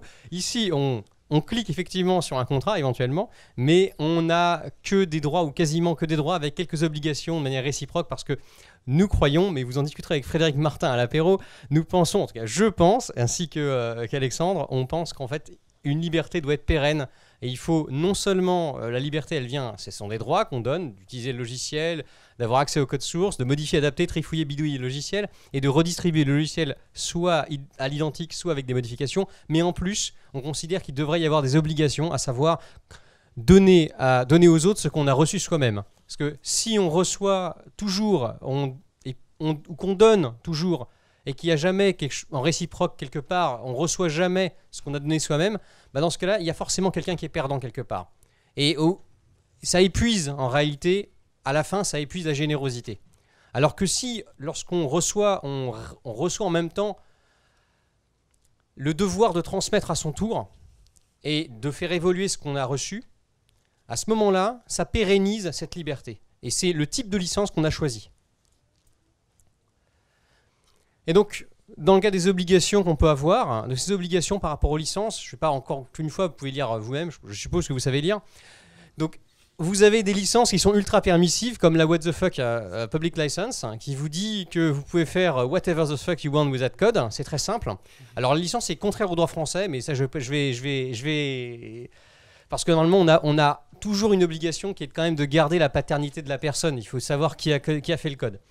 Après, derrière, on a les licences permissives qu'adore Frédéric Martin, comme la MIT ou la BSD, 2-3 clauses. On a les licences à copyleft léger, comme la LGPL. Et puis, nous, on a décidé qu'on allait être sur une ligne très dure avec la GPL. Ce n'est pas une ligne dure, c'est une ligne de responsabilisation de la personne qui utilise.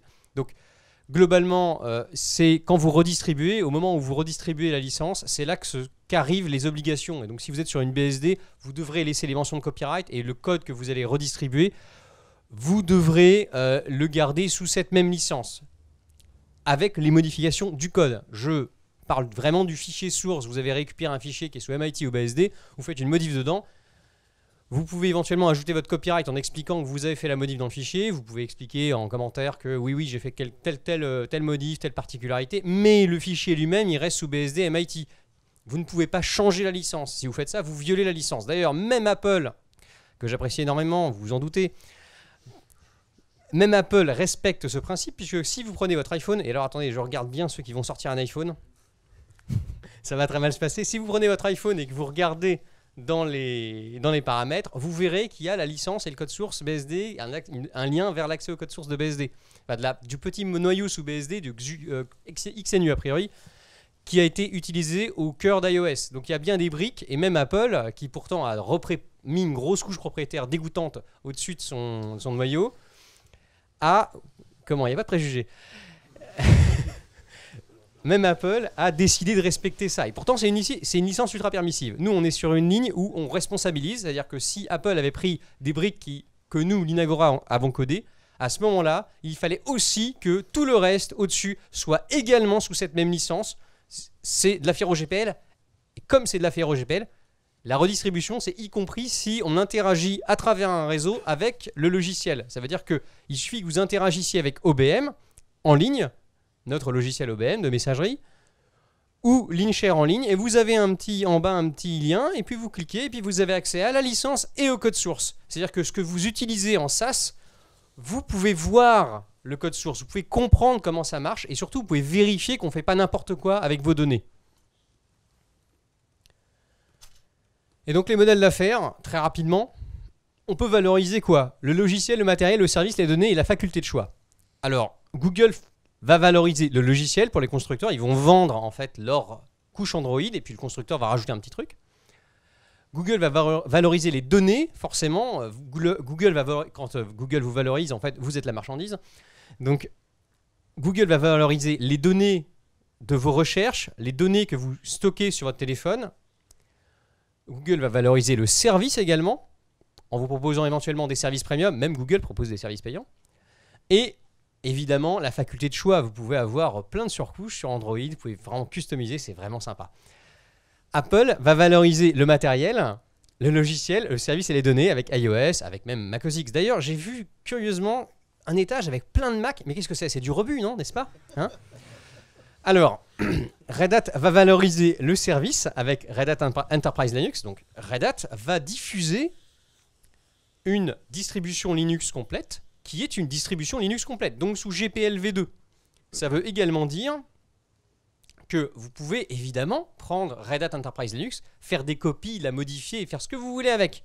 Attention, Red Hat va utiliser la marque Red Hat pour verrouiller votre utilisation. Ça veut dire que si vous utilisez le code et vous forquez une Red Hat, vous ne devez pas la republier en disant c'est une Red Hat ou c'est basé sur Red Hat. Enfin, il va falloir vous débrouiller pour enlever tous les blocs en fait qui sont les blocs de personnalisation de trademark Red Hat. Alors, attention, je vous précise, comme là, je sais déjà comment vous fonctionnez. Vous êtes déjà en train de vous dire « Yes, je vais forquer Red Hat, je vais avoir ma propre version avec mes bons paquets que j'aime. » Oui, mais attention, parce que certains paquets applicatifs vont chercher les paquets de trademark Red Hat pour s'exécuter. Donc, il y a quand même un truc pas sympa quand on utilise une Red Hat. Et Odoo, par exemple, qui est l'ancien OpenERP, va valoriser le service. C'est-à-dire qu'en fait, Odoo, tout est libre, tout est gratuit. Sauf que quand il faudra migrer vos données, il va falloir les appeler et leur demander de migrer vos données. Alors évidemment, ça ne va pas être gratuit.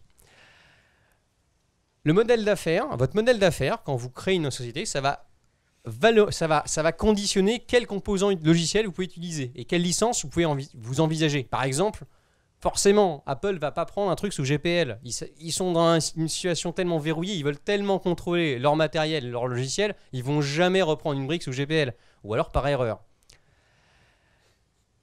Et de la même manière, les composants logiciels employés et leurs licences conditionnent le modèle d'affaires. Je ne sais pas si... Non, vous êtes né certainement... bon, peut-être que vous avez connu Winamp. Winamp? Si, vous avez connu Winamp, c'est incroyable. Non, attends... Winamp, c'est au lycée, même au-delà. Winamp, c'est une société qui s'appelle Nullsoft qui a fait Winamp. Et un jour, elle a fait l'erreur, j'adore raconter cette histoire. Un jour, sur son site web, elle a mis Waste, qui est un système de partage de fichiers en peer-to-peer décentralisé. Référence littéraire, on en parlera à l'apéro. Et elle a mis ce système sur une page avec marqué « Waste est diffusé sous licence GPL » avec le code source, accès au code source et la licence. C'était une erreur. Et donc, comme Waste, enfin comme Nullsoft a diffusé Waste avec tout l'effort de recherche et développement sous cette licence, et comme c'était pas du tout prévu, ça va être une erreur d'un stagiaire. Et ben, le problème, c'est qu'une fois que le choix est fait, une fois que la publication est faite, on ne revient pas en arrière avec une licence. Donc évidemment, une fois que c'est fait, une fois que c'est diffusé, bah Waste a trouvé sa communauté et a vivoté tranquillement quelques années. Je trouve ça très drôle. Qui dit libre ne dit pas gratuit. Moi, je peux parfaitement vendre une Red Hat. D'ailleurs, techniquement, Red Hat vend une Red Hat. Tout le monde peut vendre en fait du logiciel libre. C'est pas incompatible avec le fait que ce soit libre. Bon. Pour Alexandre, c'est gratuit. Mais c'est pas incompatible sur le principe. La seule chose que vous n'avez pas le droit de faire, si vous le vendez, c'est saucissonner les droits. C'est-à-dire que vous devez vendre le logiciel en tant que logiciel, en tant que tout. Et donc la licence, vous ne pouvez pas saucissonner les droits de la licence et découper les droits de la licence. Si vous vendez un logiciel sous une licence GPL, vous vendez le droit d'usage, le droit de modifier, le droit d'avoir accès au code source, le droit de redistribuer, vous ne scindez pas. Et en plus, vous vendez des obligations. Les offres de logiciels en SaaS, en fait, elles valorisent le service basé sur le logiciel libre. Mais je crois que elles se distinguent de la concurrence par l'absence de vendor locking, mais on s'en fout. Allez, on y va. Absence de vendor locking, qu'est-ce que ça veut dire? Parce qu'en fait, vous n'êtes pas lié par votre prestataire. Si un jour, nos clients qui utilisent du OBM online décident qu'en fait, c'est vachement bien OBM, mais c'est vachement pas bien en fait quand c'est sur nos serveurs, eh ben, ils peuvent aller télécharger le code source, reprendre leurs données, migrer et puis déployer ça chez eux. Et puis voilà, ils ne sont pas contraints de rester chez nous. Les faux libres, c'est comme les logiciels privateurs. Vous voyez qu'on a un vocabulaire qui est... Enfin bon, bref, passons. Proche de celui de Richard Stallman. Le code source accessible mais non libre, c'est les licences shared source de Microsoft. Quand Microsoft vous dit « j'aime Linux et j'aime le libre », it's a trap. Il ne faut pas avancer. Ces gens sont en train de vous mentir. Ces gens n'aiment pas le logiciel libre, ils ne l'ont jamais aimé, ils ne veulent pas qu'il existe. Ils veulent à la rigueur le détruire. Mais ne vous inquiétez pas, un jour ou l'autre, on trouvera du code libre sous Windows et sous GPL. Et là, je jouirai de ce petit moment, car à ce moment-là, tout le code de Windows sera libre. Pas totalement public. Pas totalement public. Qu'est-ce que c'est? C'est par exemple OpenAM qui vous fournit un logiciel, mais libre, qui vous fournit des bug fixes sous forme de patch binaire et qui n'identifie pas dans le Git les bugs qui sont bug fixés en fait. Donc, vous avez des patchs, c'est super, on vous explique que ça vous corrige des bugs, mais au final, quand vous regardez, vous essayez de faire le recollement entre le source et le binaire, c'est bizarre. Et puis, c'est quoi ces modifications dans le Git? Et puis, il y a... Là, voilà. Donc, en clair, comme vous êtes lié à ce vendeur, vous restez avec ce vendeur, quoi. Donc, c'est pas totalement public, donc c'est pas totalement libre. C'est un faux libre. Après, on a Alfresco et Talend. Vous savez que quand vous utilisez un logiciel, je prends un exemple du monde propriétaire, bien sûr, vous m'excuserez. Vous prenez Photoshop, la plupart des utilisations de Photoshop, on utilise 20% des fonctionnalités, quoi. C'est tellement énorme comme suite.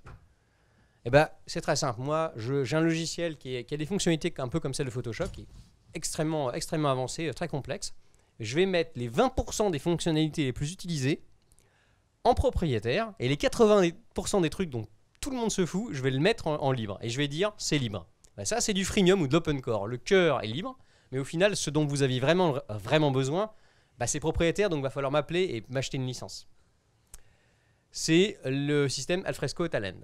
Et vous avez le pas totalement fonctionnel, donc comme Odoo, Bluemind par exemple, où on vous explique que ouais, ça marche, c'est totalement libre, à 100% ça marche, c'est sûr. Mais sauf qu'en fait, attention, au moment de la mise à jour, en fait, alors c'est très simple, vous avez plusieurs options, vous devez connaître intégralement le modèle de données, et donc si ça a changé de la version X à la version X plus 1, va falloir que vous connaissiez le modèle de données, donc va falloir étudier le code source à fond, et donc comme c'est un truc de spécialiste, parce que c'est très DB-centrique, va falloir prendre quelques mois, et puis quand vous aurez fait ça, vous pourrez écrire vos scripts de migration, parce que vous comprenez, on ne va pas vous fournir les scripts de migration de la version N à la version N plus 1. Alors, vous entendrez bien sûr la réponse, mais attendez, rien ne vous empêche d'exporter, de déployer une version N plus 1 et puis de réimporter. Alors, ok, vous êtes chez vous, vous êtes 20, ça ne posera pas de problème. Vous êtes dans une boîte, il y a 20 000 personnes, j'attends le moment, vous allez calculer d'abord le temps que ça va vous prendre pour tout exporter et tout réimporter. On se reparle dans 2 ans, dans 2 mois ou voire 2 ans. Et bien sûr, vous avez les standards délibérément mal implémentés. Alors, j'ai jamais vu ça encore dans le monde libre, mais Microsoft le fait, donc peut-être qu'il y en a qui le font.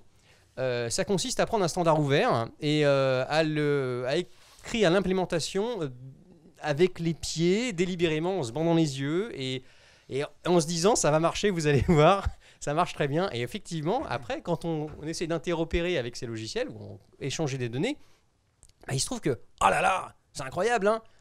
Quand j'interagis, moi, avec mon pote qui a le même logiciel propriétaire ou même logiciel, ça marche très bien, mais dès que j'interagis avec des gens qui ont véritablement des logiciels libres interopérables, ça marche jamais. Par conséquent, le logiciel libre interopérable, ça marche pas. Logique, quoi. Donc, à retenir, quand il n'y a pas de licence, c'est pas libre. Il n'y a pas de licence, c'est pas libre. Arrêtez de copier des trucs sur Pastebin, c'est con. Juste, arrêtez de faire ça. Mettez pas ça dans votre code. Le titulaire des droits n'est pas soumis aux obligations de sa propre licence. Donc en clair, une fois que j'ai balancé ma version X sous licence libre, elle est sous licence libre. Mais je ne suis pas soumis à mes propres obligations. C'est-à-dire que je peux, un peu plus tard, la version X+1, la publier sous une licence propriétaire. Ah oui, j'ai le droit. En revanche, quand j'ai publié ma version X sous la licence X, eh ben, elle reste sous cette licence X. Donc je ne peux plus revenir. C'est du one-shot. Et enfin, on n'a pas le droit de redistribuer une combinaison de composants dont les licences sont contradictoires. C'est pour ça que les juristes arrivent encore à vivre. Et je pense que là, c'est à nouveau un petit peu Michel Marie qui va vous parler. Et puis voilà, j'espère que j'ai pu vous éclairer et bien sûr, on discutera à l'apéro. Bon, de toute façon, écoutez, là, ce que je vous propose, on va avancer un petit peu là-dessus. Juste pour... ça, c'est alors quand même... parce que je vous allez voir ce qu'on est en train de développer, le projet OpenPass. Là, donc je vais laisser Mickaël vous en parler. Mais vous voyez, c'était notre business plan en fait en 2001. Bon, vous avez le logo historique de l'Inagora. Et donc on était déjà en fait omnibilé en fait par ces histoires de collaboration d'entreprise. Alors bon, ça fait sourire, hein. En fait on faisait du WAP à l'époque, hein, donc vous voyez à quoi ça ressemblait. Bon, vous allez voir tout à l'heure à quoi ça ressemble quand même aujourd'hui un produit, mais qui garde en fait ses fonctionnalités de calendrier, de messagerie, maintenant de réseaux sociaux, de vidéoconférences intégrées dans OpenPass. Et déjà à l'époque on était en fait sur ces modèles en fait ouverts tels que ça vous a été présenté. Pareil, je vous propose d'avancer. En fait, je pense que Mickaël vous en parlera. L'export et le cap sur l'international, je vous en ai parlé, mais donc on est si vous recherchez des stages aussi à l'étranger, c'est possible aussi chez nous, donc dans ces zones. Donc n'hésitez pas. Pardon ? Ouais, on maîtrise aussi le mouvement dans le temps. Donc voilà. Ouais. Et comme ce salon est très, faut réserver à l'avance. Donc voilà. Voilà. Et donc juste pour vous, en fait, voilà. Si donc bien sûr on peut pas être exhaustif, mais enfin on est quand même très câblé. Donc on peut pas bien sûr tout mettre, hein, mais si aujourd'hui Node.js, Angular, les Bootstrap, les Docker, en fait c'est des sujets d'intérêt pour vous.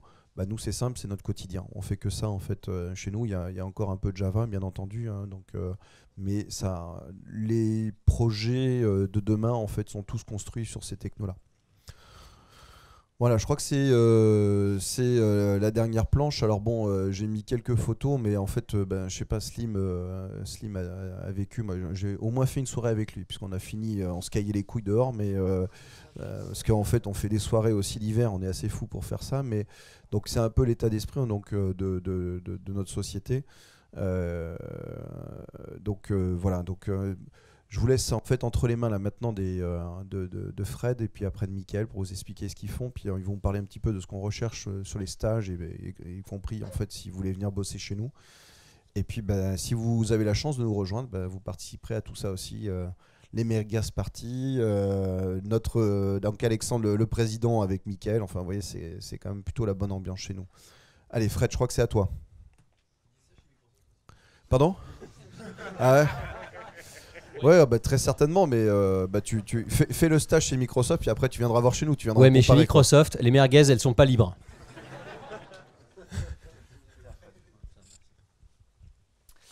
Bonjour à tous, donc, je m'appelle Frédéric Martin, donc, je suis le responsable du produit Linshare.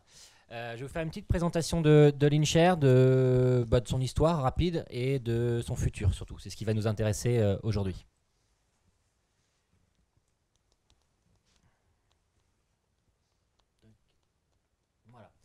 Donc Linshare, en fait, c'est une application de partage de fichiers orientée entreprise. Pourquoi Tout simplement parce que pour une entreprise, la confidentialité, la traçabilité des échanges, c'est quelque chose qui l'intéresse énormément. Quand vous diffusez un document confidentiel ou à mention restreinte, bah, vous aimez savoir en fait qui l'a envoyé, à quelle heure, quand, à quel destinataire. Donc on a en fait nous cette petite différence par rapport aux produits que vous connaissez comme Dropbox ou Drive, c'est-à-dire que c'est l'entreprise qui prime par rapport à l'utilisateur. On a bien sûr l'expérience utilisateur qui va se révéler similaire, mais on a besoin d'assurer en fait l'interopérabilité avec des annuaires d'entreprise.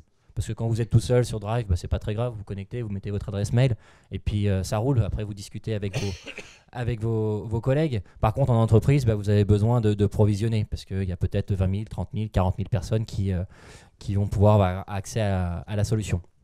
Vous avez donc aussi également donc, la traçabilité, comme j'évoquais. Vous avez également des fonctionnalités de chiffrement, de signature. Donc, on a vraiment cet aspect sécurité et entreprise.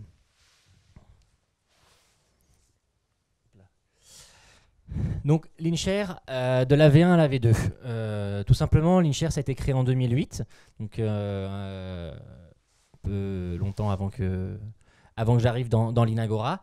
C'était à la base sous l'impulsion de l'INSERM en fait. C'était un produit pour échanger des fichiers volumineux. Et quand je dis volumineux, pour eux, leur cible, c'était des fichiers d'environ 4 gigas. Donc en 2008, 4 gigas via PHP, c'était compliqué. Donc le choix s'est basé de développer l'application sur une stack Java avec des composants comme vous pouvez connaître comme Hibernate qui est un ORM basé sur du Postgre avec un moteur que personne ne connaît qui s'appelle Tapestry. Ça se rapproche à du JSF ou du Prime Faces, ce genre de composants. Le postulat de départ était plutôt simple, faire une application simple et intuitive parce que les personnes qui vont l'utiliser n'ont pas forcément vocation à être des ingénieurs, c'est seulement des personnes qui veulent échanger des fichiers. Donc on a continué dans cette voie, on a fait évoluer le logiciel, on l'a développé, on l'a enrichi. Les plus gros fichiers que j'ai pu transmettre en fait étaient d'environ 88 gigas, donc ça vous laisse un peu de marge. Et 88 gigas c'était juste parce que c'était un test pour un de nos clients. Donc j'ai pas découvert encore les limites du système, hormis l'espace de stockage de votre serveur bien sûr. Voilà, et suite on va dire à ces développements, on a voulu refondre l'interface pour coller entre guillemets à un design plus moderne, plus ergonomique, remettre l'utilisateur en fait au centre du produit. Et de pouvoir développer des fonctionnalités. Donc on a un objectif en fait de cette V2 que je vais vous présenter juste après, c'est pour juin 2016 avec donc évidemment les nouvelles technologies, se débarrasser des technologies comme Tapestry et passer sur des technologies comme Angular. Donc on est sur du full JavaScript sur le front. Donc on est un petit peu hybride, c'est-à-dire que nous on a gardé le back en Java pour faire ce qui sait faire le mieux et sur la partie front, on est sur de l'Angular et du JS. Donc après, on a des technologies récentes comme MongoDB ou Ceph, que vous connaissez sûrement. Ceph, c'est un composant alternatif à Cinder et Swift sur la stack OpenStack, que vous connaissez peut-être. C'est pour faire de l'object storage.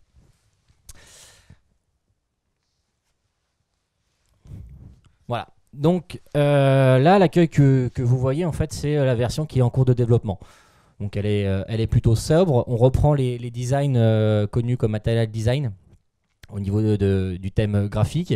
On retrouve des fonctionnalités de base comme vous avez dans Google Drive, c'est-à-dire la gestion de mes fichiers, la gestion de mes partages. Le point fort, par exemple, de Linshare, c'est lorsque vous partagez un document, vous êtes habitué à uploader votre fichier sur Dropbox, il vous file un lien, vous le mettez dans votre mail et vous le shootez. Ça, c'est bien, c'est pratique. L'inconvénient, c'est que vous ne savez pas qui le télécharge. Nous, dans Linshare, on a une approche différente, c'est de se dire, on génère un lien par destinataire, ce qui nous assure en fait la traçabilité de qui a téléchargé quoi à quel moment. Donc c'est là la petite différence en fait par rapport à des solutions comme Drive. Donc on réécrit tout actuellement en Angular. Le chantier forcément est titanesque. Je vais continuer sur les slides suivantes. Donc là, vous avez par exemple le fichier. Donc là, c'est des vues vraiment de dev, hein. C'est vraiment ce qu'on est en train de faire actuellement. On est plutôt light, on ne s'est pas concentré encore sur le rendu. En tout cas, sur ces slides-là, ça ne transparaît pas. Donc vous avez la gestion là, du détail et du partage. Vous avez évidemment un mécanisme de groupe qui permet de collaborer en fait dans Linshare. Alors là, on ne le voit pas forcément. Ouais. sinon vous ne voyez pas, en fait, vous avez un cercle bleu en construction qui rend normalement un peu mieux. Là, les couleurs sont un peu ternes. Donc c'est cette nouvelle interface qu'on est en train de complètement réécrire en JS. Et c'est pour ça que nous, on a en fait les besoins, tout simplement, de recrutement de profils. Donc Java, comme je disais, sur le back, JS sur le front. Alors après, si vous êtes capable d'être compétent sur les deux domaines, un développeur 2 en 1, bien évidemment, on prend. Il n'y a pas de ségrégation. On est sur des technos plutôt récentes. On est sur la partie back, on est sur du top récent. Et sur la partie front, c'est pareil. Au niveau des technos, on est sur ce qu'il y a de plus récent. Une dimension qui est peut-être un petit peu qui n'est pas forcément mis en avant sur les projets open source, c'est la partie UX et UI/UX en fait. La partie responsive design, elle l'est via des thèmes comme Bootstrap qui permettent d'apporter énormément. Par contre, l'expérience de l'utilisateur, être capable de comprendre ce que veut faire l'utilisateur, ce que va faire l'utilisateur, comment il va réagir en fait en fonction des boutons et des labels qu'on va lui proposer. Ça, c'est une dimension qui est essentielle. Donc, si vous avez entre guillemets ce feeling, ça nous intéresse énormément. Puisque là je vous ai uniquement présenté en fait des screenshots de la version desktop de Linshare, mais bien évidemment elle sera responsive. On a, j'en parlais juste après, une appli mobile qui va émerger. On va avoir un client de synchro desktop, donc c'est pour ça que vous avez le Python qui apparaît également. L'idée c'est pas forcément de faire du propriétaire, mais de faire du Python qui permettra en fait d'avoir un client Windows et Linux en fait, tout simplement. Après, les technos, vous savez lire. Hein, je vais vous pas faire le listing. Si vous avez des questions, n'hésitez pas à revenir vers moi après à l'apéro. Enfin, avant l'apéro. Sinon, ça va être plus compliqué. Voilà, donc au niveau stage, donc moi je suis focalisé donc là, sur cette partie stage. On recherche en fait pas mal de stagiaires puisqu'on a en fait plein de projets en parallèle. L'IHM utilisateur que je vous présentais, on a la partie IHM d'administration puisque ce qu'on oublie généralement dans un produit, c'est que oui, il faut une belle interface pour séduire l'utilisateur, mais quand on le vend, en fait, on le vend à nos clients. Et nos clients, la première chose qu'ils veulent faire, c'est configurer le produit, voire l'adapter à leurs besoins. Et donc c'est pour ça que l'IHM d'administration n'est pas une IHM entre guillemets à mettre de côté, à oublier, à dire c'est pas grave, ça marche pas, ou c'est pas joli, c'est pas intuitif. Non, puisque la plupart du temps, le client, quand il va se faire une idée de votre démo, de votre produit, il arrive, il clique, il sélectionne, il configure, ça marche pas, ou il trouve pas les options. Généralement, votre produit, c'est poubelle et il passe au voisin. Donc on a beaucoup de demandes et on a beaucoup de travail sur la V2 au niveau du front admin, du front user. On a l'application utilisateur également, l'application mobile, puisqu'on n'a pas la même expérience entre un site responsive et un site et une application mobile. Typiquement la synchronisation de documents dans le téléphone, la gestion du partagé via les menus intégrés dans l'OS du téléphone. Il y a pas mal de petites différences d'expérience qui changent. Et enfin, un client lourd pour pouvoir récupérer les documents de Linshare. Voilà, c'est à peu près les 3 grandes thématiques sur lesquelles on travaille actuellement et on aimerait beaucoup avoir du renfort.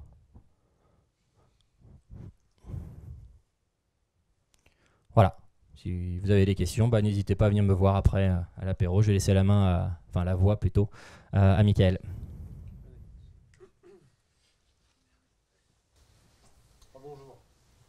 Rebonjour. OpenPass, c'est parti. Alors, nous, ce qu'on fait, c'est que, donc vous avez compris, l'Inagora vend des logiciels aux entreprises pour que les entreprises les utilisent. Et les logiciels qu'on fait, c'est ce qui s'appelle des logiciels de collaboration. Et les logiciels de collaboration d'entreprise, alors, en 2000, c'était pas compliqué, c'était des mails, des carnets d'adresses, donc des contacts. Et puis des agendas partagés en général, parce que y a l'assistant qui doit gérer l'agenda du patron ou de ses 2 ou 3 patrons. Alors en 2015, quand on fait, et maintenant en 2016, quand on fait un système de collaboration en entreprise, il y a toujours ça, de toute façon, il y a toujours les parties mail, agenda, contact. Mais alors là, c'est pas du tout la seule chose qu'il y a. On y rajoute beaucoup de social. Et de fonctionnalités temps réel. Donc on travaille par exemple bien entendu sur des systèmes de type réseaux sociaux professionnels, donc avec des communautés, le fait de pouvoir suivre des gens dans la structure de l'entreprise, le fait de pouvoir liker le contenu. Donc en gros, quand on est en entreprise, on ne dit pas ça, on ne dit pas qu'on like, on dit qu'on a trouvé les contenus utiles, évidemment. Et on fait aussi du temps réel. Donc l'idée, c'est de dire, maintenant que les tuyaux sont plus gros, que tout le monde est un peu plus connecté tout le temps, déjà on peut faire de la vidéoconférence, comme avec mon PDG ici. Alors là, on a sorti un petit truc, je vous conseille de l'essayer, ça s'appelle Hublin, hubl.in. Vous allez là-dessus, vous créez une vidéoconférence. Alors il faut avoir Firefox ou Chrome, hein, le truc qui supporte WebRTC. Et donc il ne faut pas s'enregistrer ni rien. Vous créez une vidéoconférence en 2 temps 3 mouvements, et puis comme ça, après, vous pouvez dialoguer sans être espionné par la NSA, comme c'est le cas avec Skype, n'est-ce pas, Ludovic? Et on fait aussi un système de collaboration sur les documents en temps réel. Donc l'idée, grosso modo, hein, c'est Google Docs et Microsoft Office 365. Donc à notre connaissance, il n'y a pas d'alternative open source à ces systèmes-là. Donc c'est vrai que c'est super cool ce qu'ils proposent, mais bon, le truc, c'est qu'on est obligé d'utiliser leurs services et puis de mettre nos données chez eux. Donc à la limite, quand on est l'Inagora ou quand on est l'école 42, c'est peut-être pas très grave. Quand on est le ministère de la Défense ou le ministère de l'Intérieur, c'est un peu plus embêtant. Et puis une dernière chose qu'on fait, alors du coup, voilà, donc on dit, donc nous, ok, on est le système qui contient toutes les données de collaboration finalement de la boîte. Une boîte qui peut être grosse, hein, une boîte qui peut être une administration avec effectivement, je sais pas moi, 100 000 personnes, ou une boîte qui peut être une multinationale. Et donc l'idée, c'est de dire, d'accord, maintenant qu'on a toutes ces données-là, on va les miner pour les faire ressortir en fait aux gens au moment où ils sont susceptibles d'en avoir le plus besoin, donc selon leur contexte, le contexte dans lequel ils sont en train d'utiliser l'application. Et puis deuxièmement, du machine learning aussi, pour pouvoir, alors là, bon, il y a plusieurs applications sympas avec le machine learning. Nous, celle qui nous ferait bien kiffer en ce moment là, c'est de faire ce qui s'appelle l'adaptative UI, l'interface utilisateur adaptative. Ça, c'est génial. En plus, c'est un buzzword qu'on le rajoute dans nos slides.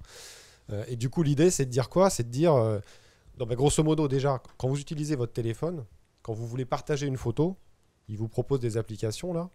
Et les dernières applications que vous avez utilisées, en fait, elles arrivent en premier. Donc les applications ne sont pas ordonnées par ordre alphabétique, mais par les dernières que vous avez utilisées. Sachant que, évidemment, il y a plus de chances que vous vouliez réutiliser la même application pour partager la photo que celle que vous avez utilisée il y a 1 heure. Donc ça, c'est l'exemple bateau, d'accord, c'est hyper simpliste comme exemple, mais c'est pour vous donner un exemple d'interface utilisateur adaptative. Donc voilà, nous, ce qu'on fait. Alors, les technologies derrière, il y en a beaucoup.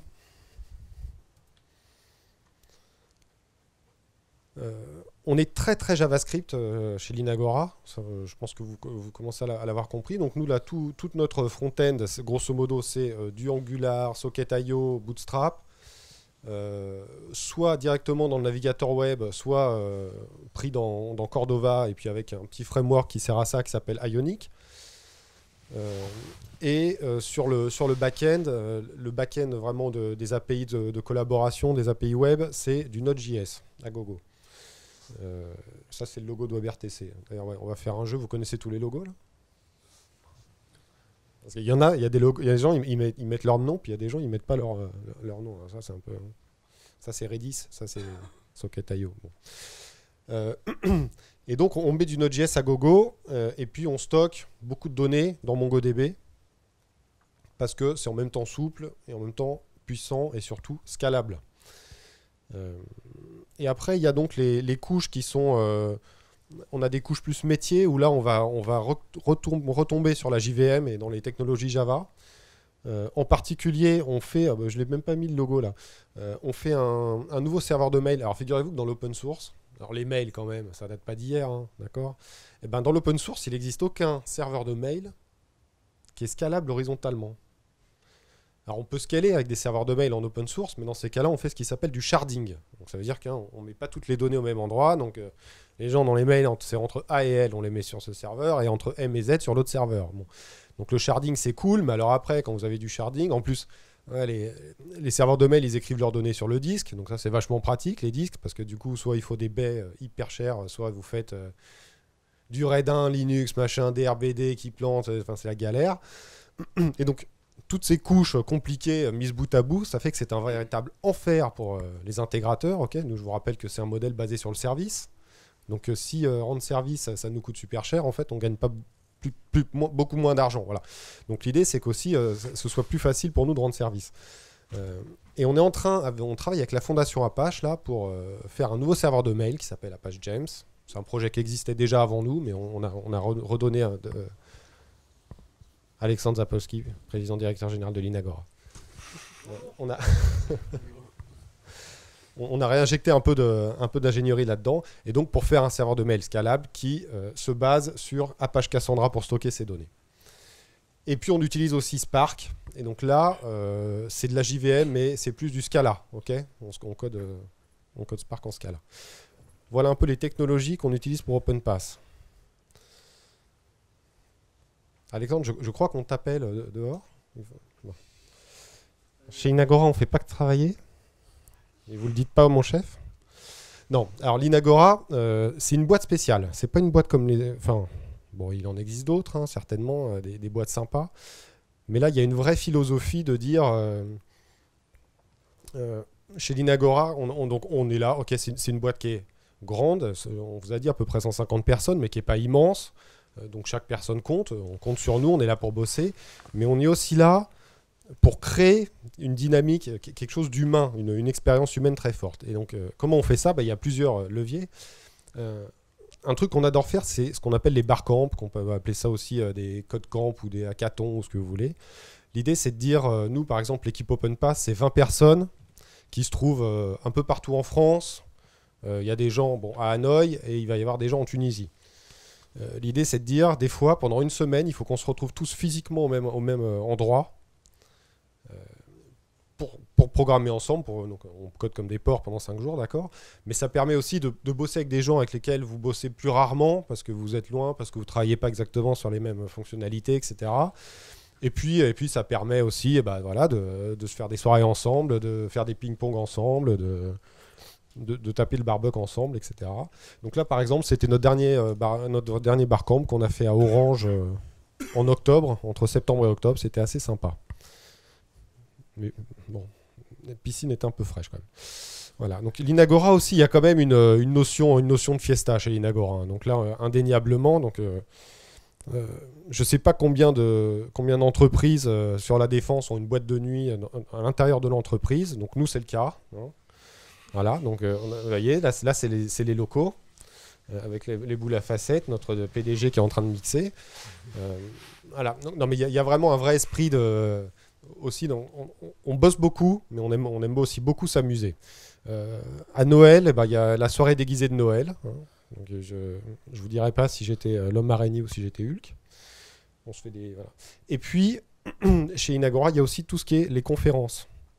Donc l'idée, c'est de dire, en fait, on est une boîte qui travaille dans l'open source. Et en fait, dans l'open source, on travaille beaucoup avec les communautés, du coup. Parce que quand on utilise une brique open source, on se doit, et en fait c'est marqué dans les objectifs annuels des gens, c'est une ligne par défaut, on doit reverser aux communautés quand on fait une amélioration ou un bug fixe sur les composants qu'on utilise. Mais en fait, en faisant ça régulièrement, petit à petit, vous connaissez le gars qui développe machin, vous connaissez l'autre gars, etc. Et puis après, un jour, vous allez au FOSDEM, je ne sais pas si vous connaissez, par exemple, donc c'est le FOSDEM, Free and Open Source Developer Open Meeting. Ça, c'est tous les ans à Bruxelles, à l'Université libre de Bruxelles. Et puis, vous rencontrez physiquement le mec avec qui vous contribuez sur le projet depuis quelques années. Et puis, vous rencontrez les gars qui vous ont envoyé des patchs la dernière fois. Et donc, en fait, comme ça, petit à petit, vous faites un espèce de réseau, mais vraiment uniquement par le fait que vous travaillez avec les communautés et que vous faites des contributions open source. Et donc, il y a un deal chez l'Inagora. C'est que quand vous avez un talk qui est accepté dans une conférence, l'Inagora vous paye le transport et l'hébergement. Voilà. Donc il y avait un gars, il y a un moment, là, il s'était débrouillé pour avoir un talk accepté tous les ans à l'OSCON, qui est aux États-Unis, là de l'autre côté des États-Unis. Donc tous les ans, et il réussissait à partir... fait partie du deal, c'est comme ça. Bon. Voilà. Donc cette proximité, ce travail avec les communautés, je pense que ça, c'est une vraie différence avec beaucoup d'autres boîtes. Et c'est extrêmement sympathique. Et donc, le message, s'il n'était pas assez clair, moi, je l'ai exprimé encore plus clairement, c'est-à-dire qu'on cherche des gens. Okay, donc, vous avez à peu près vu le type de gens qu'on cherche, le type de technologie. Moi, je rajouterais quand même quelque chose. C'est qu'on s'aperçoit de plus en plus que c'est super d'avoir des logiciels qui fonctionnent extrêmement bien, mais il faut qu'ils soient jolis, les logiciels. Et donc, si jamais vous avez aussi quelques appétences sur le web design, vous estimez que vous faites des interfaces qui sont faciles d'utilisation, qui sont simples, qui sont jolies, nous, on recherche des designers, des codeurs, et surtout, parce qu'il est au centre, on cherche des passionnés, en fait. Voilà. Donc, je pense que du coup, 42, c'est pas mal comme école pour les passionnés. Franchement, j'ai pas fait mon cursus ici, mais bon, d'après ce qu'on entend, c'est quand même une école de vrais geeks. Donc, je pense que là, on est vraiment au bon endroit. Mais moi, mon message principal, c'est ça. Moi, je recherche des passionnés. Et donc, si vous connaissez pas tout, c'est normal. Par contre, il faut que vous montriez que vous savez apprendre. Et à partir du moment où vous êtes intelligent, que vous savez apprendre et que vous êtes passionné, je pense qu'il y aura aucun problème. Voilà pour moi. Je pense que Alexandre, tu veux dire un petit coucou ?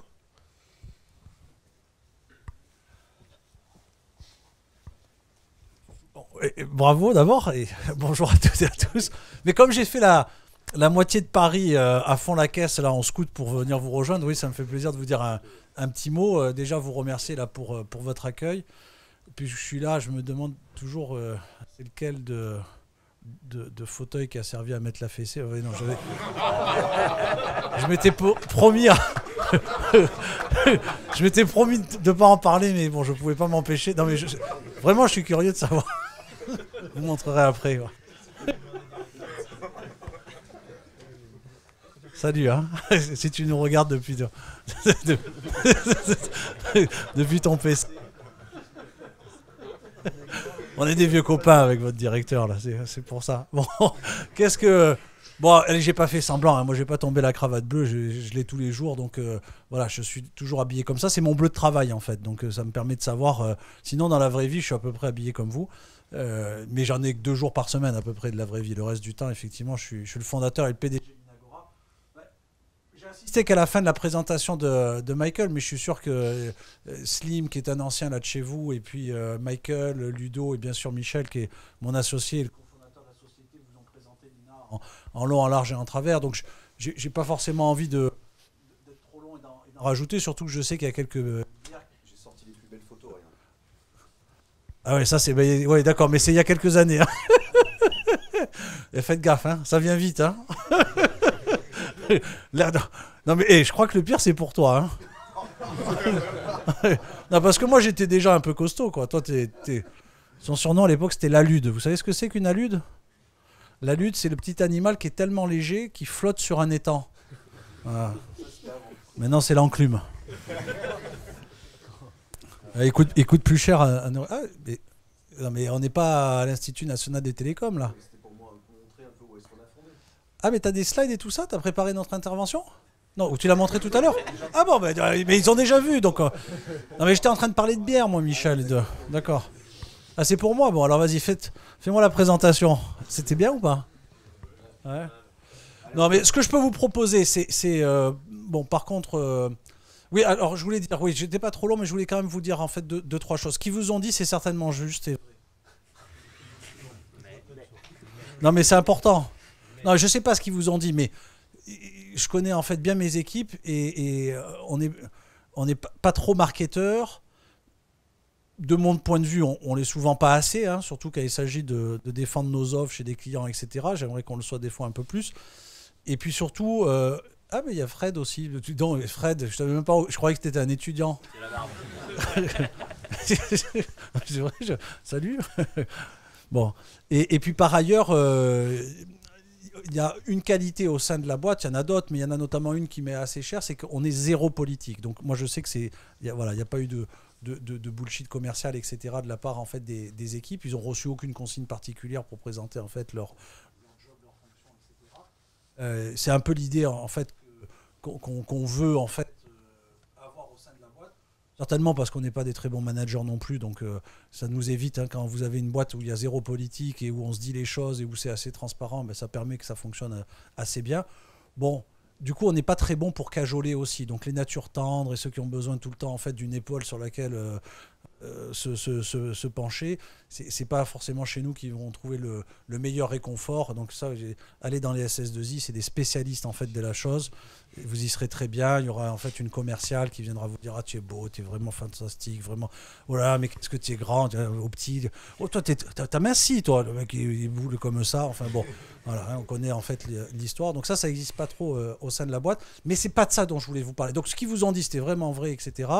Non, moi j'ai juste envie de vous dire que cette boîte-là, on la porte au fond de nous-mêmes depuis 15 ans maintenant.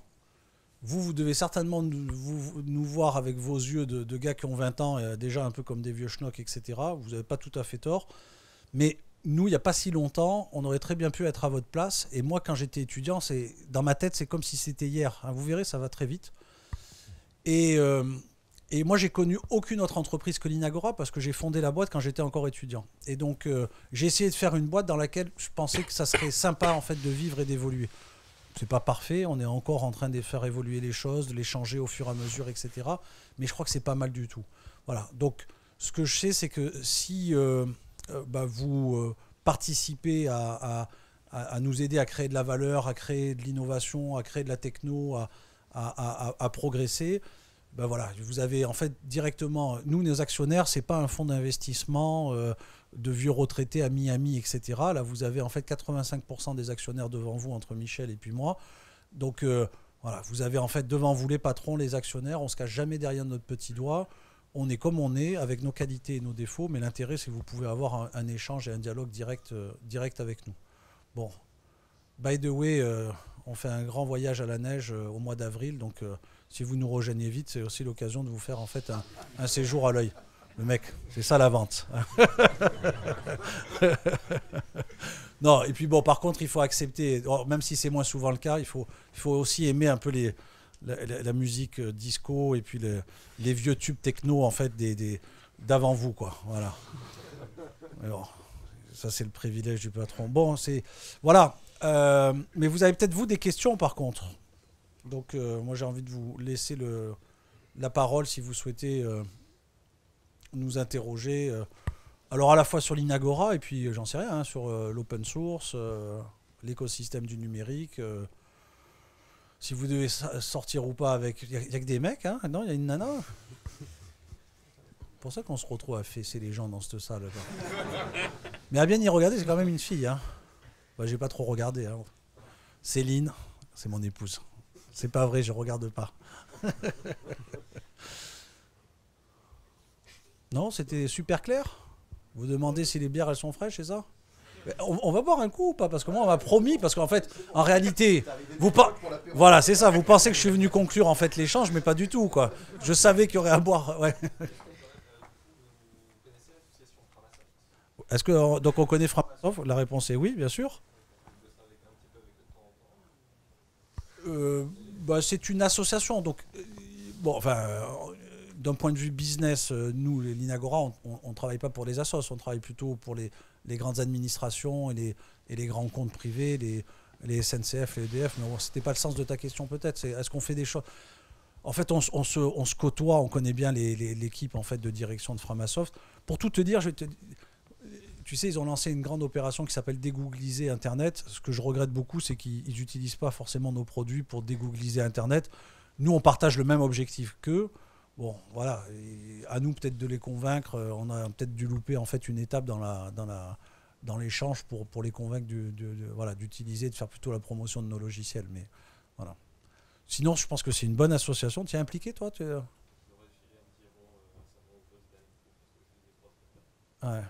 C'est moi ma conviction profonde dans des raisons pour lesquelles, à la fin des fins, je pense que tout l'informatique, le numérique, si on veut être dans les mots d'aujourd'hui, finira par aller vers le modèle open source. C'est que quand tu fais l'addition des individualités, mais aussi, donc, et cette association des individualités, elle se retrouve des fois sous la forme d'association, et où elle se retrouve à travers des entreprises, etc. Mais quand tu fais la somme en fait de tous les gens qui veulent le changement et qui souhaitent que l'informatique ça soit autre chose que Microsoft, Oracle et consorts, à la fin des fins, je pense que voilà, on sera plus fort. Alors le problème c'est que comme on a moins de pognon, si tu veux, bah, dans le monde d'aujourd'hui, entre les pauvres et les riches, c'est souvent les riches qui ont raison. Bon, mais voilà, je pense que il faut pas perdre. C'était pas du tout le sens de ta question, mais j'avais envie de te dire ça quand même.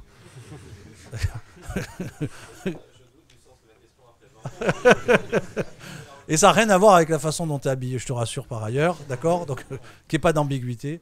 Non, mais voilà.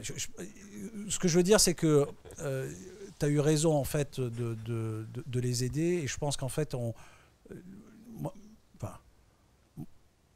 moi j'aurais à 20 ans, si j'avais pas créé l'Inagora, il n'y avait pas d'association réellement du logiciel libre à l'époque, mais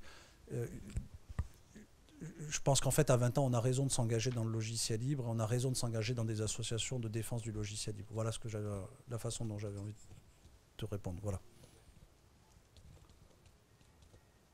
Allez, vous gênez pas, là. On a l'occasion de discuter. Bon, à moins que vous ayez marre. Qu'est-ce qu'il y en a marre? Non, en plus, vous avez pas marre, le spectacle est sympa. Il est gratuit, hein, comme les logiciels. Mais attends, mais où est-ce qu'on boit un coup? Il paraît qu'il y a un jacuzzi, tout ça, non? Ils l'ont installé, le jacuzzi? Ils l'ont pas installé?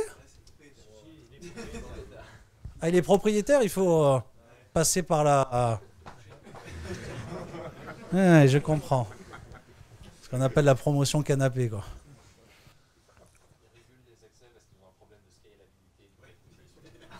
Ah, j'avais entendu parler de ça, ouais, qu'il y avait un problème de sécurité.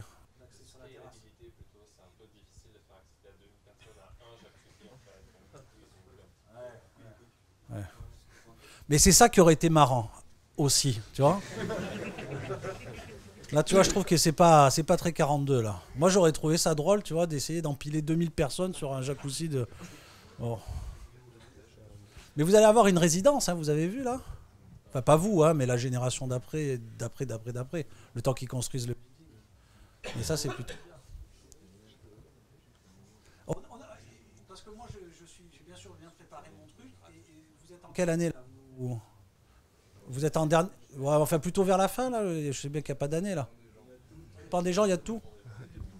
D'accord. Bon, ben voilà. Hein, qu'est-ce qu'on. Ah, vas-y, je t'en prie.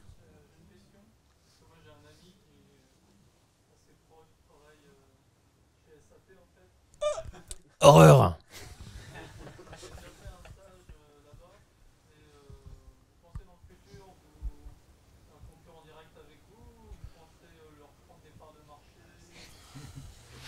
Bon, SAP, c'est le leader européen dans le domaine de l'édition de logiciels et c'est dans le top 3 des éditeurs de logiciels au niveau mondial. Ça doit peser quelque chose comme 40 milliards d'euros. Non, mais je te donne des éléments de comparaison. Bon, c'est un peu comme si tu veux, nous, on est à la taille de la fourmi et la fourmi qui essayait en fait de me faire vaciller. Bon, attention, mais une fourmi seule, elle ne me fera pas vaciller, mais une armée de fourmis pourrait faire vaciller SAP. Non, concrètement, on joue pas dans la même cour, on fait pas la même chose et on n'a pas la même vocation. SAP, tu sais, c'est un fabricant principalement de RP, donc de solutions de gestion des processus d'entreprise, bien sûr des processus de finance, mais pas que, tu sais, de la logistique, etc. La particularité, c'est que pendant longtemps, ça avait son propre langage, hein, les solutions de SAP, donc c'était réapprendre, enfin pas l'informatique, mais c'était de coder dans vraiment dans une autre langue. Ils se sont ouverts quand même aux standards du web, etc. Mais enfin, il y a encore tout un code, y compris le code et la façon de programmer du SAP, c'est propriétaire. Bon, bah, si on veut faire sa vie, une partie de sa vie dans l'univers SAP, et c'est devenu un univers à part entière. Ce qui est très drôle, c'est que le modèle SAP, c'est très proche en réalité du modèle open source, mais dans un seul intérêt qui est celui de SAP et des partenaires de SAP. Mais ils partagent une base de code qui est commune. Alors pour l'utiliser, il faut payer, mais bon, mis à part ça, c'est dans l'état d'esprit, il y a beaucoup de partage, beaucoup de mutualisation, mais principalement au profit de SAP. Je trouve que c'est très malin, moi, ce qu'ils ont fait en fait au cours des 30 dernières années.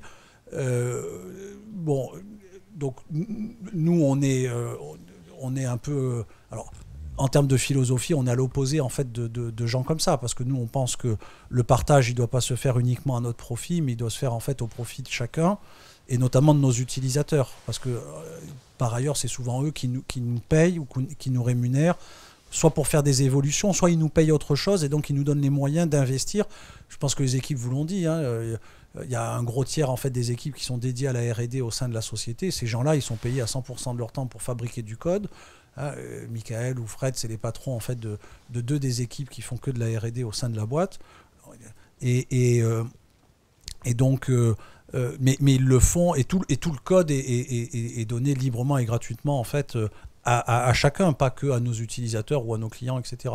Donc sur le modèle, voilà, il y a une conviction qui est très différente. Pour l'instant, ça leur réussit plutôt à eux. Ça leur a porté plutôt chance. Voilà, c'est une boîte qui fait 40 milliards d'euros, c'est le numéro 1 européen du logiciel. Mais moi, je suis archi convaincu que le modèle d'avenir, ça ne peut pas être celui-là. Les clients ne peuvent pas accepter éternellement que leur argent serve à faire en sorte qu'un acteur économique, à travers le pognon qu'il leur donne, se renforce en fait systématiquement et si tu veux que dans le rapport de force entre l'utilisateur, le client et le fournisseur, ça soit systématiquement le fournisseur qui gagne en fait ce rapport de force, et plus ça va, plus le fournisseur est costaud par rapport au client.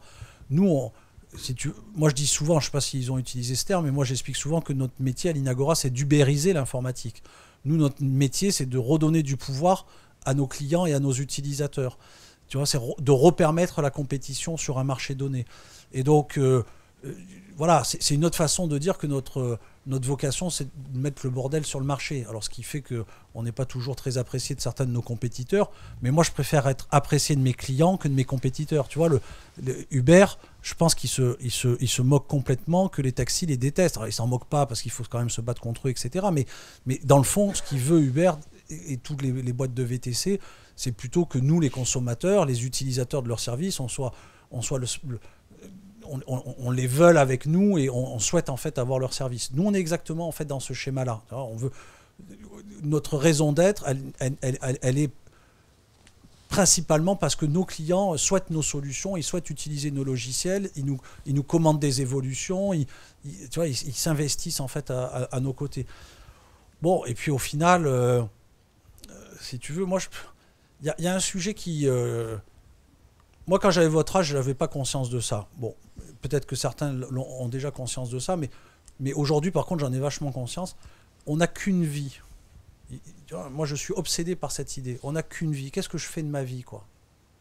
Alors, je peux très bien uniquement être amoureux, avoir des enfants, tu vois, faire des barbecues régulièrement et boire de la bière encore plus régulièrement.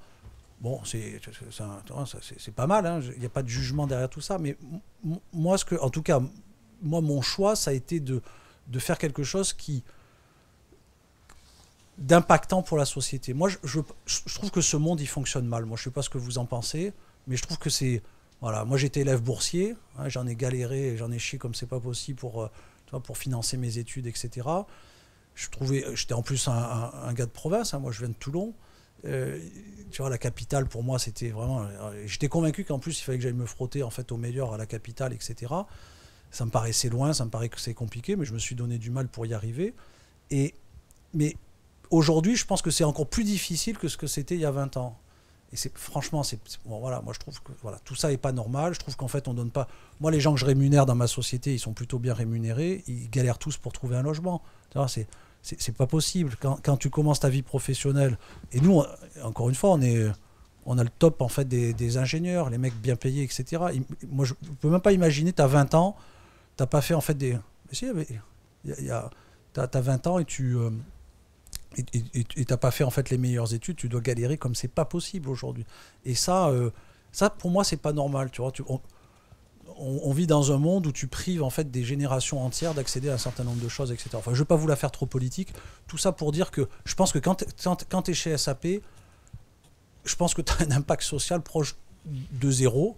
Bon, mais j'aimais pas de... Tu vois, je dis pas c'est mal, parce que le mec, il peut très bien avoir d'autres engagements. Et puis à la rigueur, les gens qui n'ont pas d'engagement, c'est pas grave, hein, tu vois ce que je veux dire, tout le monde a le droit de vivre, hein, moi j'ai pas de problème avec ça, hein, tu vois. Et puis il y a plein de façons de s'engager. Le mec qui joue de la musique et qui fait plaisir à ses copains, c'est aussi un engagement. Enfin, tu vois, il y a plein de formes d'engagement. Mais en tout cas, voilà. Alors, et à l'Ignagora, je ne veux pas non plus vous faire croire que vous devez être forcément un militant socialiste ou communiste pour devoir nous rejoindre. Hein. On accepte aussi les mecs de droite. Les seuls qu'on n'accepte pas, c'est les mecs du Front National. Parce qu'en plus, chez nous, il y a plein de diversité. Et donc, voilà. Donc, ceux-là, ils n'ont pas le droit de citer. Et de toute façon, ils ne se sentiraient pas bien, en fait, avec nous. Donc, voilà. Donc, si vous êtes du Front National, ne candidatez pas à l'Ignagora parce que, de toute façon, on ne sera pas copains. Et puis ça ne se passera pas forcément bien avec vos collègues de travail. Il y a plein de Tunisiens, il y a plein d'Africains. Moi, tout à l'heure, Les Vietnamiens. Hein, Les Vietnamiens. oui, il y a plein de Vietnamiens. Oui, oui. Bon, on va pas faire la liste. Hein. Il y a une quinzaine de nationalités. Et il y a quelqu'un qui me posait la question tout à l'heure à midi. Il me disait, c'est quoi la... Il nous reste 2 minutes. Bah voilà. Je perds la place après. Ah bon, d'accord. Il y a les suivants, quoi, c'est ça? Ouais. Non. Vous êtes courus. Il y a SAP. Salut les mecs. Ce qui est terrible, c'est que moi, au conseil d'administration de Syntec Numérique, je les côtoie là, parce que je suis élu au conseil d'administration de Syntec Numérique, c'est la fédération professionnelle. Donc autour de la table, j'ai tout le monde. Là, j'ai Oracle, SAP. Mais j'en ai pas dit du mal. Hein. En plus, je crois que c'est filmé. Il faut que je fasse gaffe, quoi. Donc je termine sur le petit sujet de midi. Le mec, il me dit, alors c'est Alexandre machin, tu vois, un grand patron. Il me dit, c'est quoi ton ambition? C'est quoi ta vision? Dans 5 ans, dans 10 ans, c'est quoi l'Ignagora? Je le regarde, le mec. Mais je savais ce qu'il voulait que je lui dise, là. Il allait que je lui dise, l'Ignagora, c'est 100 millions, c'est 200 millions, etc. Et comme à chaque fois, moi, je lui dis, mais tu sais, la seule façon que j'ai envie de répondre à cette question-là, c'est de te dire que, pour moi, la vraie condition du succès, c'est le jour où il y aura toutes les nationalités au sein de la société. C'est ça, mon vrai kiff. Parce que on impacte aujourd'hui la France. Hein, vous savez qu'on est le grand fournisseur de l'État français. By the way, ça permet de faire quand même quelques économies. Tant mieux, parce que vu tout ce qu'on gâche à côté, bon, il faudrait qu'il n'y ait pas que l'informatique qui soit libre. Hein. C'est un autre sujet. T'en as parlé? Bon. Mais le vrai sujet que nous, on a, c'est d'aller impacter aujourd'hui le développement de l'Afrique. C'est d'impacter le développement d'une partie de l'Asie. C'est d'impacter une partie de l'Amérique du Sud. Bref, tous ces pays en croissance. Tous ces pays soi-disant en développement, en réalité, ce sont des pays aujourd'hui. La vraie différence, c'est les pays en croissance et les pays comme nous qui sont plus en croissance. Hein, c'est pas les pays développés d'un côté et les pays en voie de développement de l'autre. Voilà. Et eux, ils sont en train de construire tout leur numérique et ils ont le choix de ne pas faire comme nous, on a fait assez bêtement. Parce que quand la France et l'Europe, elle a fait le choix du numérique, dans les années 80, on a été mais comme toujours, les naïfs en fait de la classe du monde, hein, dans la classe mondiale. On a fait on a juste acheté en fait les droits d'usage des Microsoft et compagnie. C'est nous qui avons fait le succès de Microsoft, hein, c'est personne d'autre. C'est parce qu'en fait on s'est pas posé la question de créer réellement une industrie du logiciel, etc. C'est pour ça que by the way, je suis moi pour l'OS souverain. On pourra en reparler, mais c'était un débat qu'il y avait parce que c'est pas la fin des temps. Hein. Dans 10 ans, la Terre elle explose pas, enfin a priori.